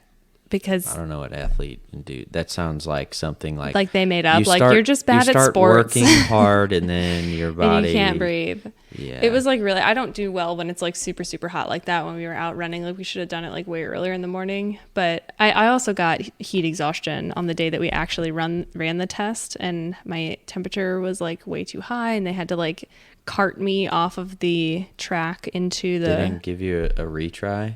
No, I passed, but I passed out as well. You double passed. I passed and then I passed. And I almost passed away. No, I didn't really, but I do remember though, You could like I have crossed the if you got a heat line, stroke. and then the trainer came up to me and was like, "Are you okay?" And then I remember being like a little bit delirious and like laughing at me, like, "Oh my God, you have 7 heads," because there was 1 in the middle and then 3 off to each side. And he was like, "She's not right. Get her on the cart." And then they took my temperature. I don't remember what it was. I made it right. I did. I made it, and they had to put me in the cold tank and everything, and it was a whole thing. And it was me and another girl from Canada and a girl from Maine. Like people that are actually having trouble with the hot because they're from cold places versus Yeah. me who just like can't handle it. Huh. I think it's weird how different all 3 of us are, yet how similar we are. Like we all, you, me, and Amy, we all work out. Yep. You like CrossFit. Oh, we're all very type A. I don't know what type A and type B means. Neurotic. What does neurotic mean? Compulsive. Very like, it must be this way. We have to do it like, Oh, yeah, that's me. yeah, it must be this way. It has to be done right. And then if you find like, you know, when I'm diagnosing or treating, if I'm treating something I've never treated before, like a lot of doctors are just, you know, maybe not a lot, but I feel like people at work have a fine time. They're like, oh, you know, do this and this, and then they send them on their way and it's fine. I like read up on the whole thing and like find out why they get it and read up on the best drugs and the best, and it takes me a million years, and I'm like a way slower because I have to do it the exact right way. But you then have all that knowledge that you gained, and for the next time, Yeah. like you're going to be less whimsical and winging, you know, just feeling like you're winging it the whole time, and you're going to be able to say, oh yeah, that's this. And then Yeah, you're but- going to be a more effective veterinarian. I don't know, but the other side of the coin is that like when I'm, you know, calculating drug dosages, I will calculate the same thing 4 and 5 times to make sure that it's right, when it 2 would have been like fine, it would have sufficed. But I do it, you know, you got to make sure, I got to make sure, I got to make sure.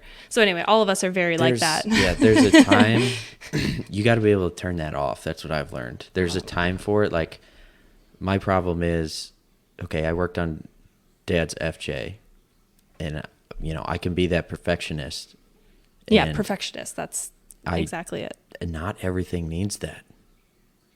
Like, you know, measuring out some medicine that could potentially kill See, a that's critter, what I'm saying. Like, that's different, you know. the benefit of doing it 5 times definitely outweighs the con of like wasting my time. But Yeah, but I mean, there's certain times I'm like, good is good enough.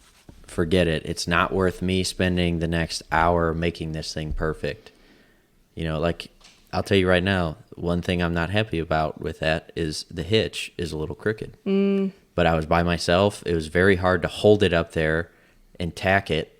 Yeah. I think I even used the jack to jack it up and hold it. But as I tacked it, before I got to the other side, it slowly, as you weld it and the metal cools, it pulls because it shrinks. Right. And so it pulled the hitch just a little bit by the time I attacked the other side, and I didn't notice it. And so then I burned the whole thing in with the gussets, and I was like, well, I'm not cutting out yeah, 7 to 12 inches worth because of weld. it's fine. I was like, it'll be fine. See, that's like that white shelf, ever so slightly not level. Yeah.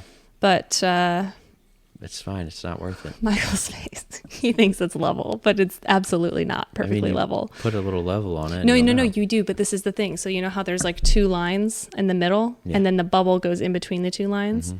If there is not an equidistance between the end of the bubble and the other line, it's not even in my head. And Michael Well, says, it's not. that's what I'm saying. But Michael says, as long as the bubble's in between the 2 lines, it's level even. enough. Yeah. Yes. And I'm sure it is level enough, but it's not level enough for me. It Yeah. has to be in the exact middle. It does. But it wasn't worth it to unscrew the thing and redo it. So And you know what? now I live with it, and there it is. Here's a better question, because I've been there. When you go to unscrew that, are you going to be able to move that hole up 1 millimeter? See, that's the other thing You too, is the can't. hole is too big. So then I would have to move both holes up, and then I would have to make sure it's You have to perfect. And remount Michael the whole doesn't thing. have the attention span. Don't look over here.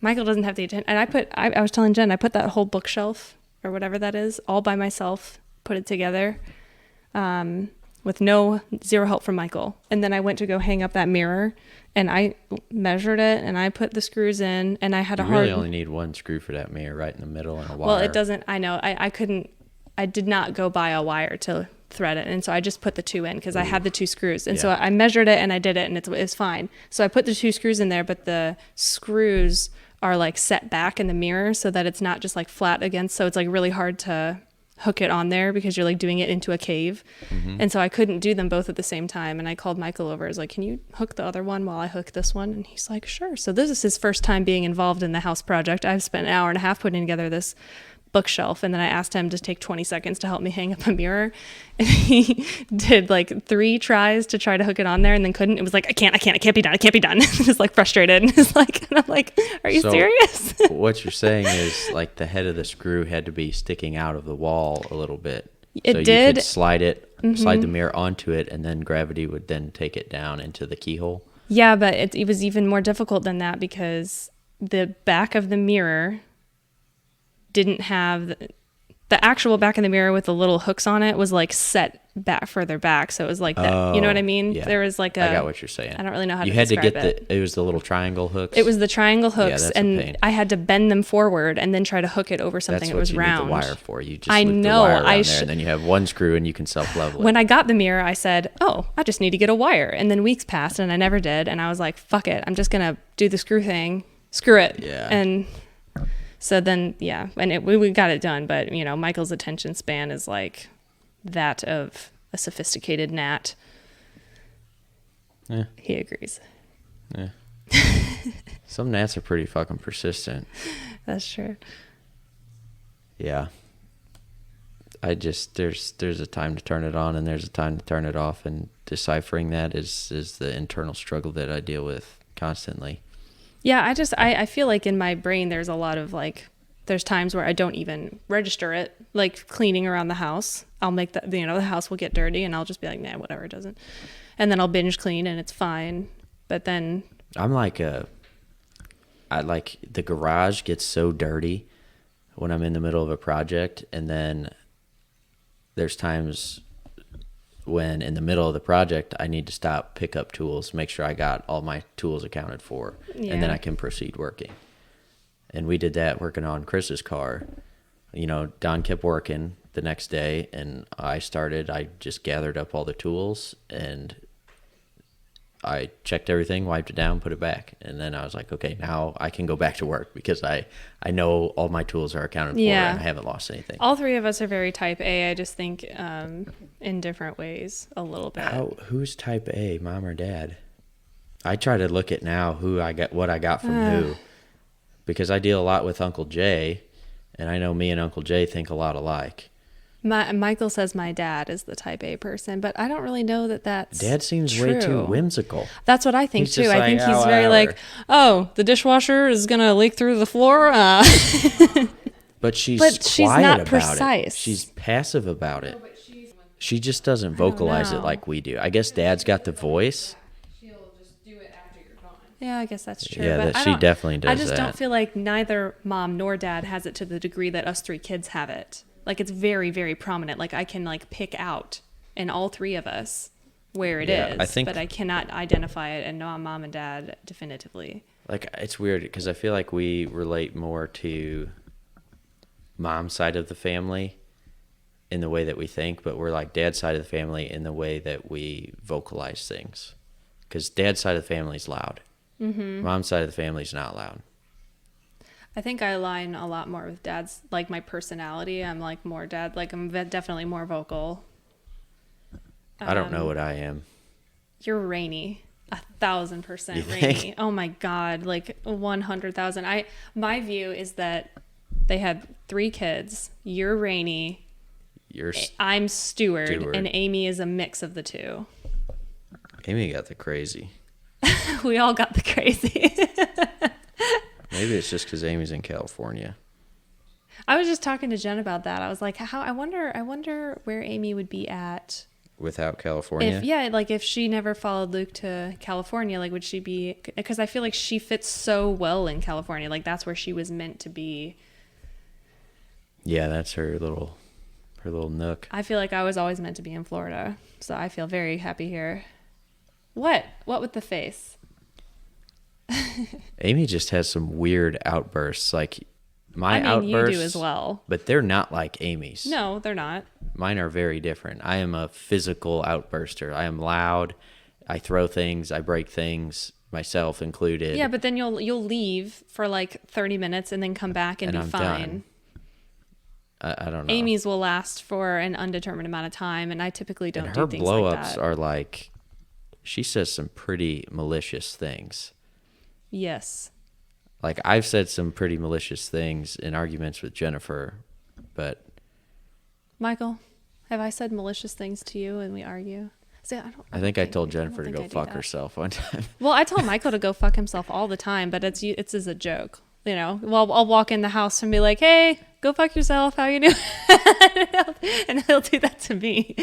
But I don't have the outbursts like that. Usually when I get mad, it's like a very like, you know, I make the eye contact and I say, you know what?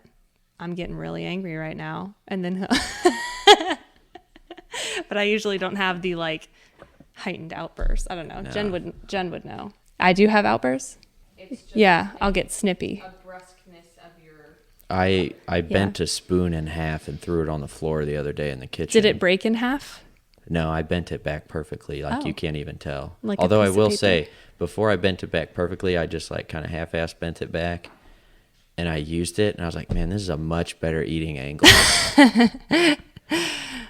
But then this is funny. When I went to put it back with the rest of the spoons, it messed up the way that they all sat because I stack them. Yeah.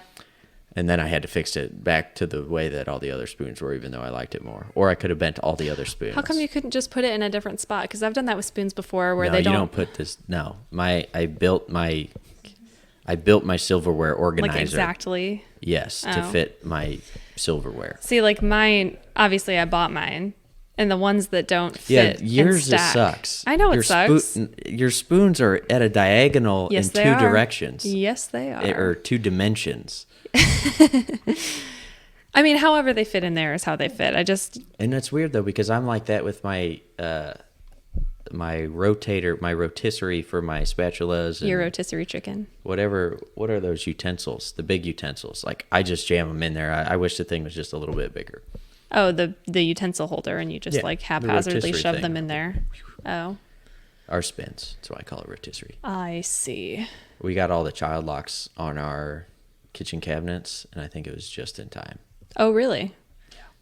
Yeah. We have child locks on ours for the cats. That's unfortunate. It is unfortunate. Yeah, they don't typically like get into things. They'll just like open it and then walk around and then get out and like leave it. Maybe if they close the door behind them, I wouldn't mind so much. Those kids. I know.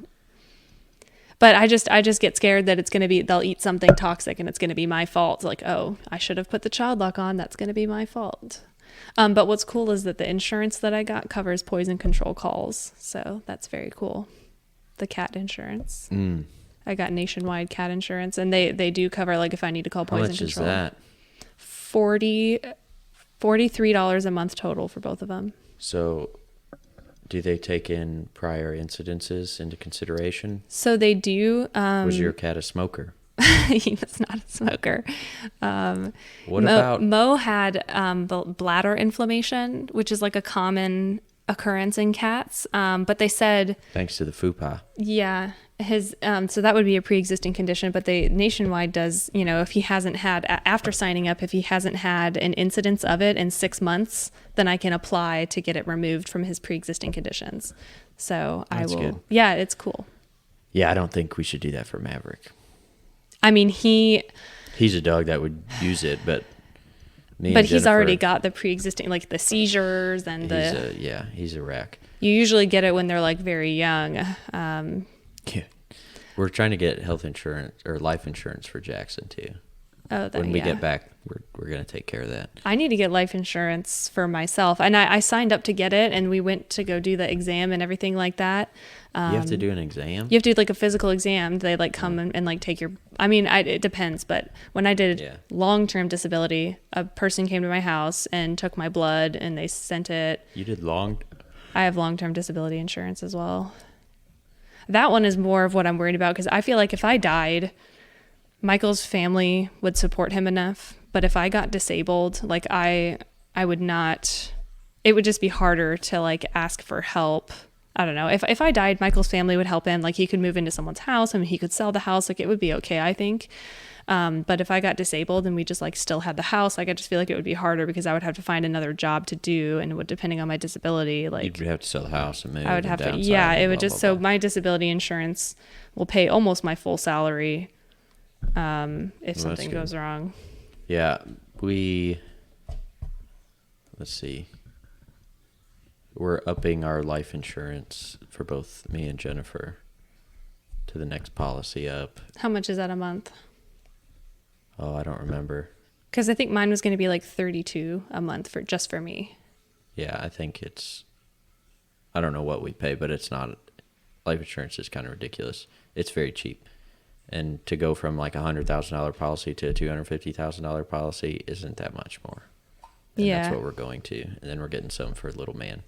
Basically, as morbid as it sounds, if something happens to him, whatever money we get from that is probably going to go into some sort of vehicular build or something as like a memorial thing for him. So every time I'd go get in the car, I'd be able to think of him. But Yeah. I don't have life insurance on the cats. well, that's good. Just health insurance. Yeah, me and Jennifer came up with a general dollar amount of what is the cutoff for the dog For your pets. if something does happen. What like, is it? for Maverick? Yeah. We don't have one for Indy.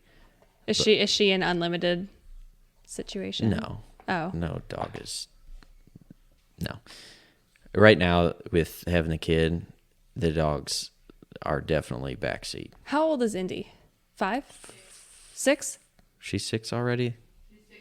She's 6 this year. So, I mean, if you guys got health insurance for Indy, she hasn't had very many problems at all. The only thing she had was that one fence incident where it almost ripped her toe off. Yeah, but that's not a pre-existing condition. No, so that was just an accident. yeah, so you would be fine.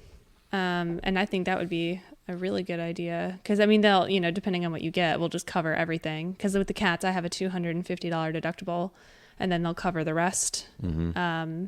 Especially like if they get cancer or. We're in a weird situation though, because we have savings. So like for us, we would rather not have that monthly expense and just rely on our savings for something like that to happen. That's what kills me about our health insurance is far more than our mortgage. Right.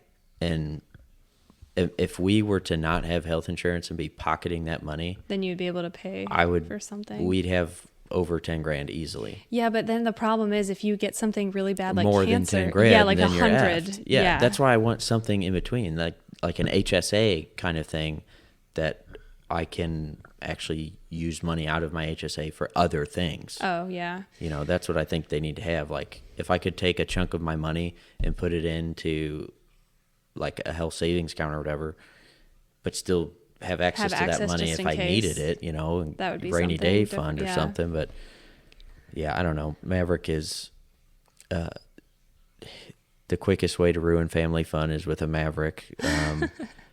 If you want to test your patience, get a Maverick. I mean, he's not meant to be a family dog. He's a police dog or a working dog. And it is, what kills me is though, I can take him for runs. Yeah. You can go and train him all day and it doesn't change anything. Right. He's the same whether you go out and do that stuff or not. And if he was better, I went out and did that stuff, it'd be different. Right. I would prioritize that because, hey, what's the one thing I can do for my dog that's going to make his day better? And it's that. But what's the one thing I can do for my dog that's going to make his day better? And it's, I don't know, let him have more water so then he pees in the house and in the kennel and then I have to go clean it up. No. Do you guys have a water softener? No, we're on city water. Oh, okay. I was just reading from a vet. This dog came in for like suddenly drinking like an excessive amount of water, and there's a lot of like hormone stuff, like disorders and tumors and all things that can cause that. So they did like blood work, and blood work was all normal, and then the urine came back like super dilute, which is like either you're drinking a ton of water or your kidneys aren't functioning properly. And so for some reason, the vet, who I think is a genius, asked the people if they had a water softener, and they said yes. And it had turned out the water softener, I didn't know that it was just like a large concentration of salt that like helps suck out all the hardness of the water. So the people in the house were on water. The people in the house were on bottled water, so they couldn't taste how salty the water was, but it was, the softener was malfunctioning, so they were getting excessive amounts of salt, and then they were drinking excessive amounts of water to try to compensate, which was making it worse. That's why you don't drink ocean water when you're stranded. Correct. Yeah, that's hilarious. It's not crazy. Really, I would have never thought of that. I would have been like, I don't know, go to the internist. I don't know. Well, I mean, that's why you got to start asking questions. That's like, you know, when I looked at Brooks's car and we were talking about it while we were working out or whatever, and I said, so it's cranking slow. He's like, yeah. And I'm like, okay. So it sounds like you have two separate issues. If it's cranking slow and, you know, it's taking a long time to crank. Mm-hmm. And he's like, I said, so it sounds like runka. He's like, no, not that. I said, oh, okay. So it sounds like you just have one issue, and that is an extended crank time. And that's where communication between the two parties is very crucial. And you, a good technician or a good doctor knows how to ask the questions in different ways, or explain it in different ways to relate to all the different types of people out there. Yeah, there was a one that was kind of, it wasn't funny, but it was a puzzle. This young dog, she was like 2. So she came in for having quote unquote seizures, and they did blood work and it was all normal, and they put her on fluids and she got better. And this has happened like multiple times, like totally random. And so she came in for, I guess, the second or third time that it was, or fourth, I don't remember, that was happening. And she happened to have a video of it. And we were going through, and I'm like, you know, what does she do when she has these episodes? How long do they last? And she said they can last for minutes to hours. And she said, well, it's not a seizure then, because seizures don't last hours. Jeez. And so she said she just gets like unstable and is like really wobbly. And so we like repeated some blood work, or we did something. She's like, well, I've done blood work before and it's always normal. And I'm like, okay, well, so then she showed me a video of the dog like being wobbly. And I was like, oh, so I said, ding. I was like, does she happen to be dribbling urine when she does these episodes? And she goes, yes. And I was like, aha. Is it possible that she could have had access to some THC in the house? And she said, well, I suppose it's possible, because I said all of this is very consistent with like THC exposure and toxicity. If she accidentally consumed this like on a couple of separate occasions, she would become wobbly for a few hours, and it would get better on fluids, and the blood work would be normal, and they dribble urine. It's all very classic for that. Drug test your dogs, people. Yeah. So that was kind of funny. I mean, it's not funny, but the girl, it was kind of like ding, ding, ding. She was like, oh, well, we had some neighbors, or, you know, it's never them, but, you know, we had some people that. Just admit it. Jesus. We don't care. I mean, like. What's it matter to you? What are you going to call the fellas? I'm not going to call the cops. I just want to fix your dog. Unless you're intentionally giving it to the dog. Then I do care. Then that's different. Yeah. But. Yeah, and then you get some people who will give you like way too long of a history, where, you know, I'll say something like a closed-ended question. How many times did she have diarrhea? And she'll be like, it was a Tuesday. The year was 1904. She was born on an island. I'll be like, no, this is what I asked. The meal before was chicken kibbles. Yeah. And it was chunky, not creamy. Yeah. Usually you get information in a story and you have to like tease out the important information. I hate waiting. Like, I can't stand having a conversation with somebody and I'm just so spaced out, because I'm like, just like don't waiting. Care. I'm like, I need to go, or, you know, what is the point of what you're telling me? Yeah, it's And very, it there's can no get very point. frustrating at work when people like, oh, if I'm the only doctor that's there, And you I'm have, like, other literally, yes, I'm patients. like literally running the hospital by myself. And then I'm like on emergency only. And these people is like, can I just tell you this story about, I had and then they go into it and I'm like, oh my God, I don't want to be rude. But What at the same do you say? time, There needs to be a general signal, like a middle finger Something- means you're angry at that person and you don't like what they're doing. my technicians are usually very good at, and the receptionists too, at picking up when this is occurring. And they'll come over and be like, oh, they need you in the back. And I'll go, oh my gosh, I'm so sorry. Call me if you have any questions. And then I'll jet off. Yeah. So, I've never found. You need a hidden button. I know. I've never There found needs the to be right like thing a to say. flashing light Yeah. in the receptionist area or something. Yeah. Oh, there's an emergency. I must go. I'm They go so to the sorry. back and say, la, la, la. Yeah, I've never quite found the right thing to say when someone is just saying like a meaningless story. Because like if we were just sitting on an airplane, like of course I would listen and care about your story. But like Where the else are you fact- going to go? You're on an airplane. Yeah, but like the fact that I've got like a dog with a needle in its arm. This one's throwing up. This one's having seizures. This one is here for euthanasia, and you're telling me a story about how your dog loves red peppers, and I just can't listen Dogs to it shouldn't right like now. red peppers. Yeah, that's... What do you say? I don't know. There's not really. Usually, I just try to go, "Oh my gosh, that's so sweet." So anyway, call me.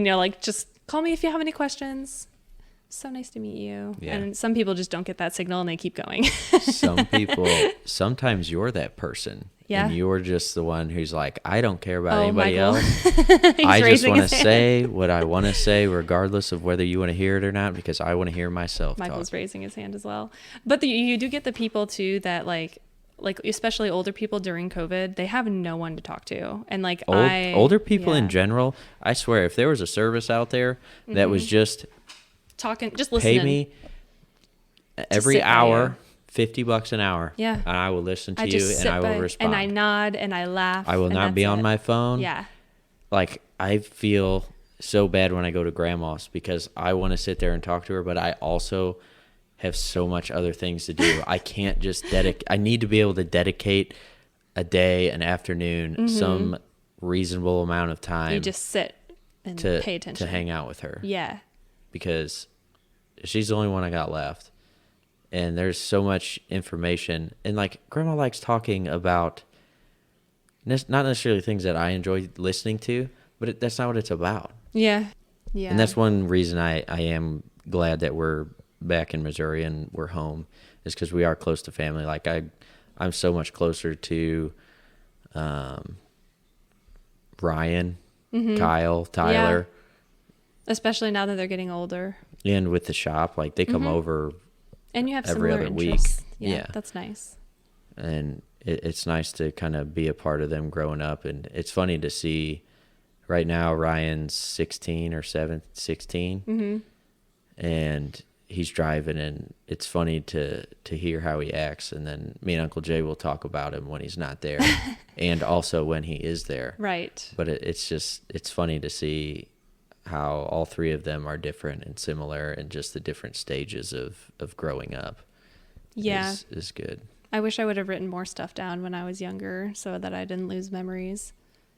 Written it down in what way? Like in a diary. Like there's so many, like Facebook is kind of like a mini diary in some ways, when you would like update your status when you were younger. And I would put something like an inside joke between me and Jen, and I go back and read it now, and I'm like, I wish I would have written what the circumstances were and what the joke was, so that I can remember why we thought it was so funny. Because right now I'll just, I was like the other people on the internet reading it and being like, what the hell is that about? Yeah. I just really want to be in on it. I'm like, what was so funny? Yeah, you're going to forget a lot more than you ever remember. I know. So I try to write stuff, really, really good stuff down in I have that little diary that I'll write, my grateful things before bed and stuff. I'll try to write down some like really, really nice, good memories that I would never, ever want to forget. Write that down just in case. You should try, it's very simple, box breathing. Box breathing. So you can do it in, you can pick a different amount of time, but for starters, like 5 seconds, I'm up to like 7 seconds now. Ooh, advanced. So it's we'll do 5. It's a 5-second inhale, 5-second exhale. And as you exhale, you count for another 5 with quote unquote no air in your lungs. Although you So still you're doing have some. like inhale for 5, exhale for 10. Is that what you're saying? No, I'm Okay, I saying understand.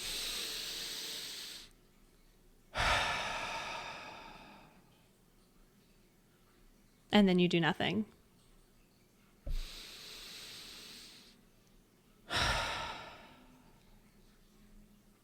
Inhale, exhale, pause. yes. Okay. So you exhale fully, Get it lungs, all out of lungs there. down to your hips, yeah, and then you wait. And that really helps you get, I don't know, for me, it helps me clear my mind. Yeah, I got to look up that. I think it's 478 or 487. Michael, will you look at that up? It's like a breathing pattern, anxiety breathing pattern. It's like 478 or 487. I really like that one. What is that? An inhale, an You exhale, like- and a hold? I don't remember. I'm going to have them look it up. But I've followed it. They did it on one of the sleep things. The sleep apps. What, So breathe in for 4. breathe in for 4. Hold for 7. And then exhale for 8. Yeah.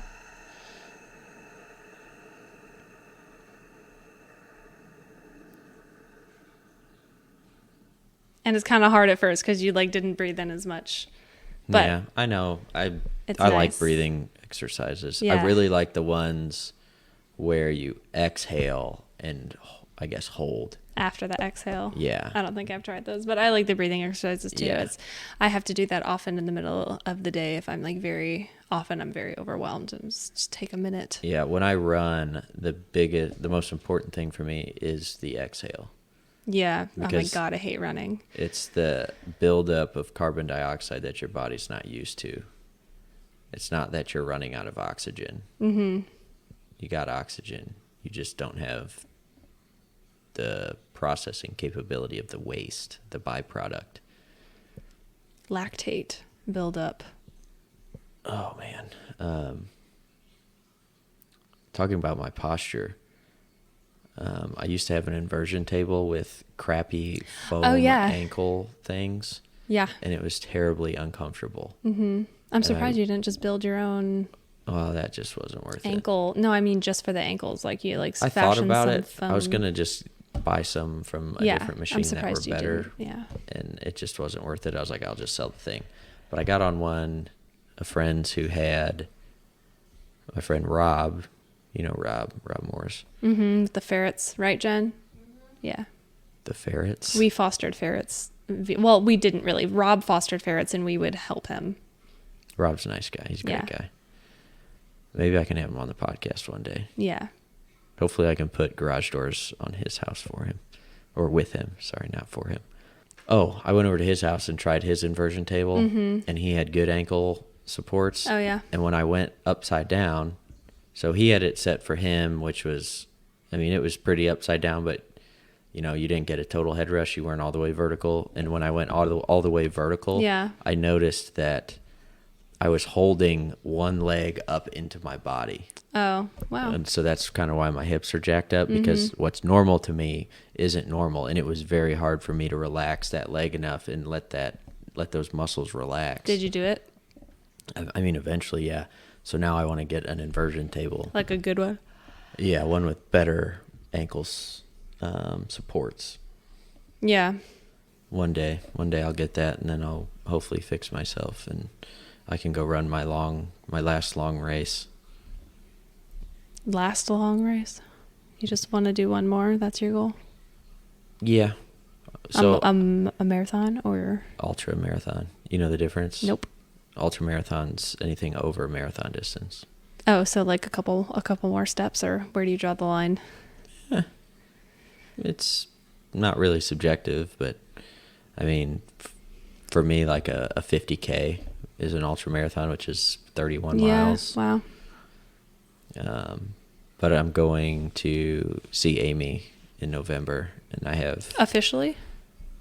I signed up for a race. Oh, okay. I just got to buy the plane ticket now. Right. But yeah, I think that's going to be my last one. That's super long. Like, I have other ones that I want to do, but I don't think they're quite that long. I want to do rim to rim, but I don't want to do rim to rim and then back. Yeah.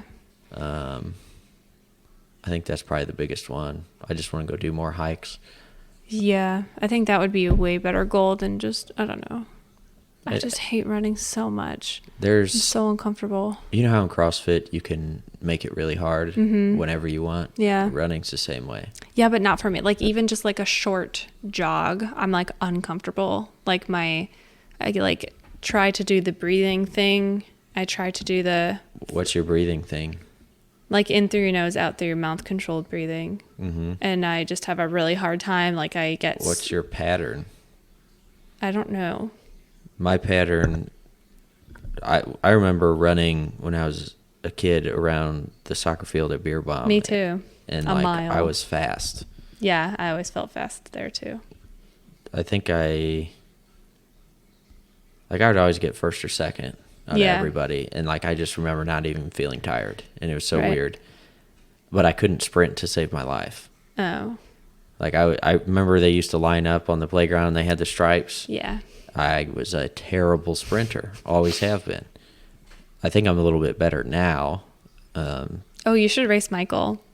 Well, last time we raced, he destroyed me. We were at Melville's track, remember? Oh yeah. Michael was in a bad mood at the beginning of COVID. It was just like this one day he was just like particularly in a bad mood, and I said, you know, what would put you in a good mood? We were out at the field working out. I was, doing quarantine workouts away from everybody else. I had just like a dumbbell, and he was like, what? I'm like, I will run as fast as I possibly can, and you can run alongside me and feel how slow it is. And he was like, that does sound really fun. So I took off as fast as I possibly could. He was like jogging. He was like, hey, like, I don't want to insult you, but is this really as fast as you could go? Did he turn backwards and start going backwards? No, he just ran alongside of me, but he was like, that was like a short warm up for me. And I was like, I'm glad that it made you feel better. I'm just not a runner. I'm good at like the short duration, like heavy weightlifting. Like you lift or you do a short like complex and then you rest and then you do it again. I'm like very good at that. See, I remember playing water polo and I was like 130% or like 60%. Yeah. And that would kill me. Like I would feel like I was going to have a heart attack. Mm-hmm. Like I would go all out to the point where like my vision gets blurry and I kind of hyperventilate. Oh God. Not something you want to be doing in a pool. Definitely not. But like where like my whole body would just ache instantly. And I don't know what that was. Sounds like lactic acid buildup. But like I can get myself, it's weird. I can put myself into that position on command. Like I know what my body's going to do when I'm doing certain things. Mm-hmm. And I also can tone it down. If I stay at like 70%, I can go for a really long time. And that's just how I've been. I think it's weird that me and Amy both do longer distance stuff. I can't do it. And I you're have like to do a the shorter short, distance stuff. Yeah, I can't do it.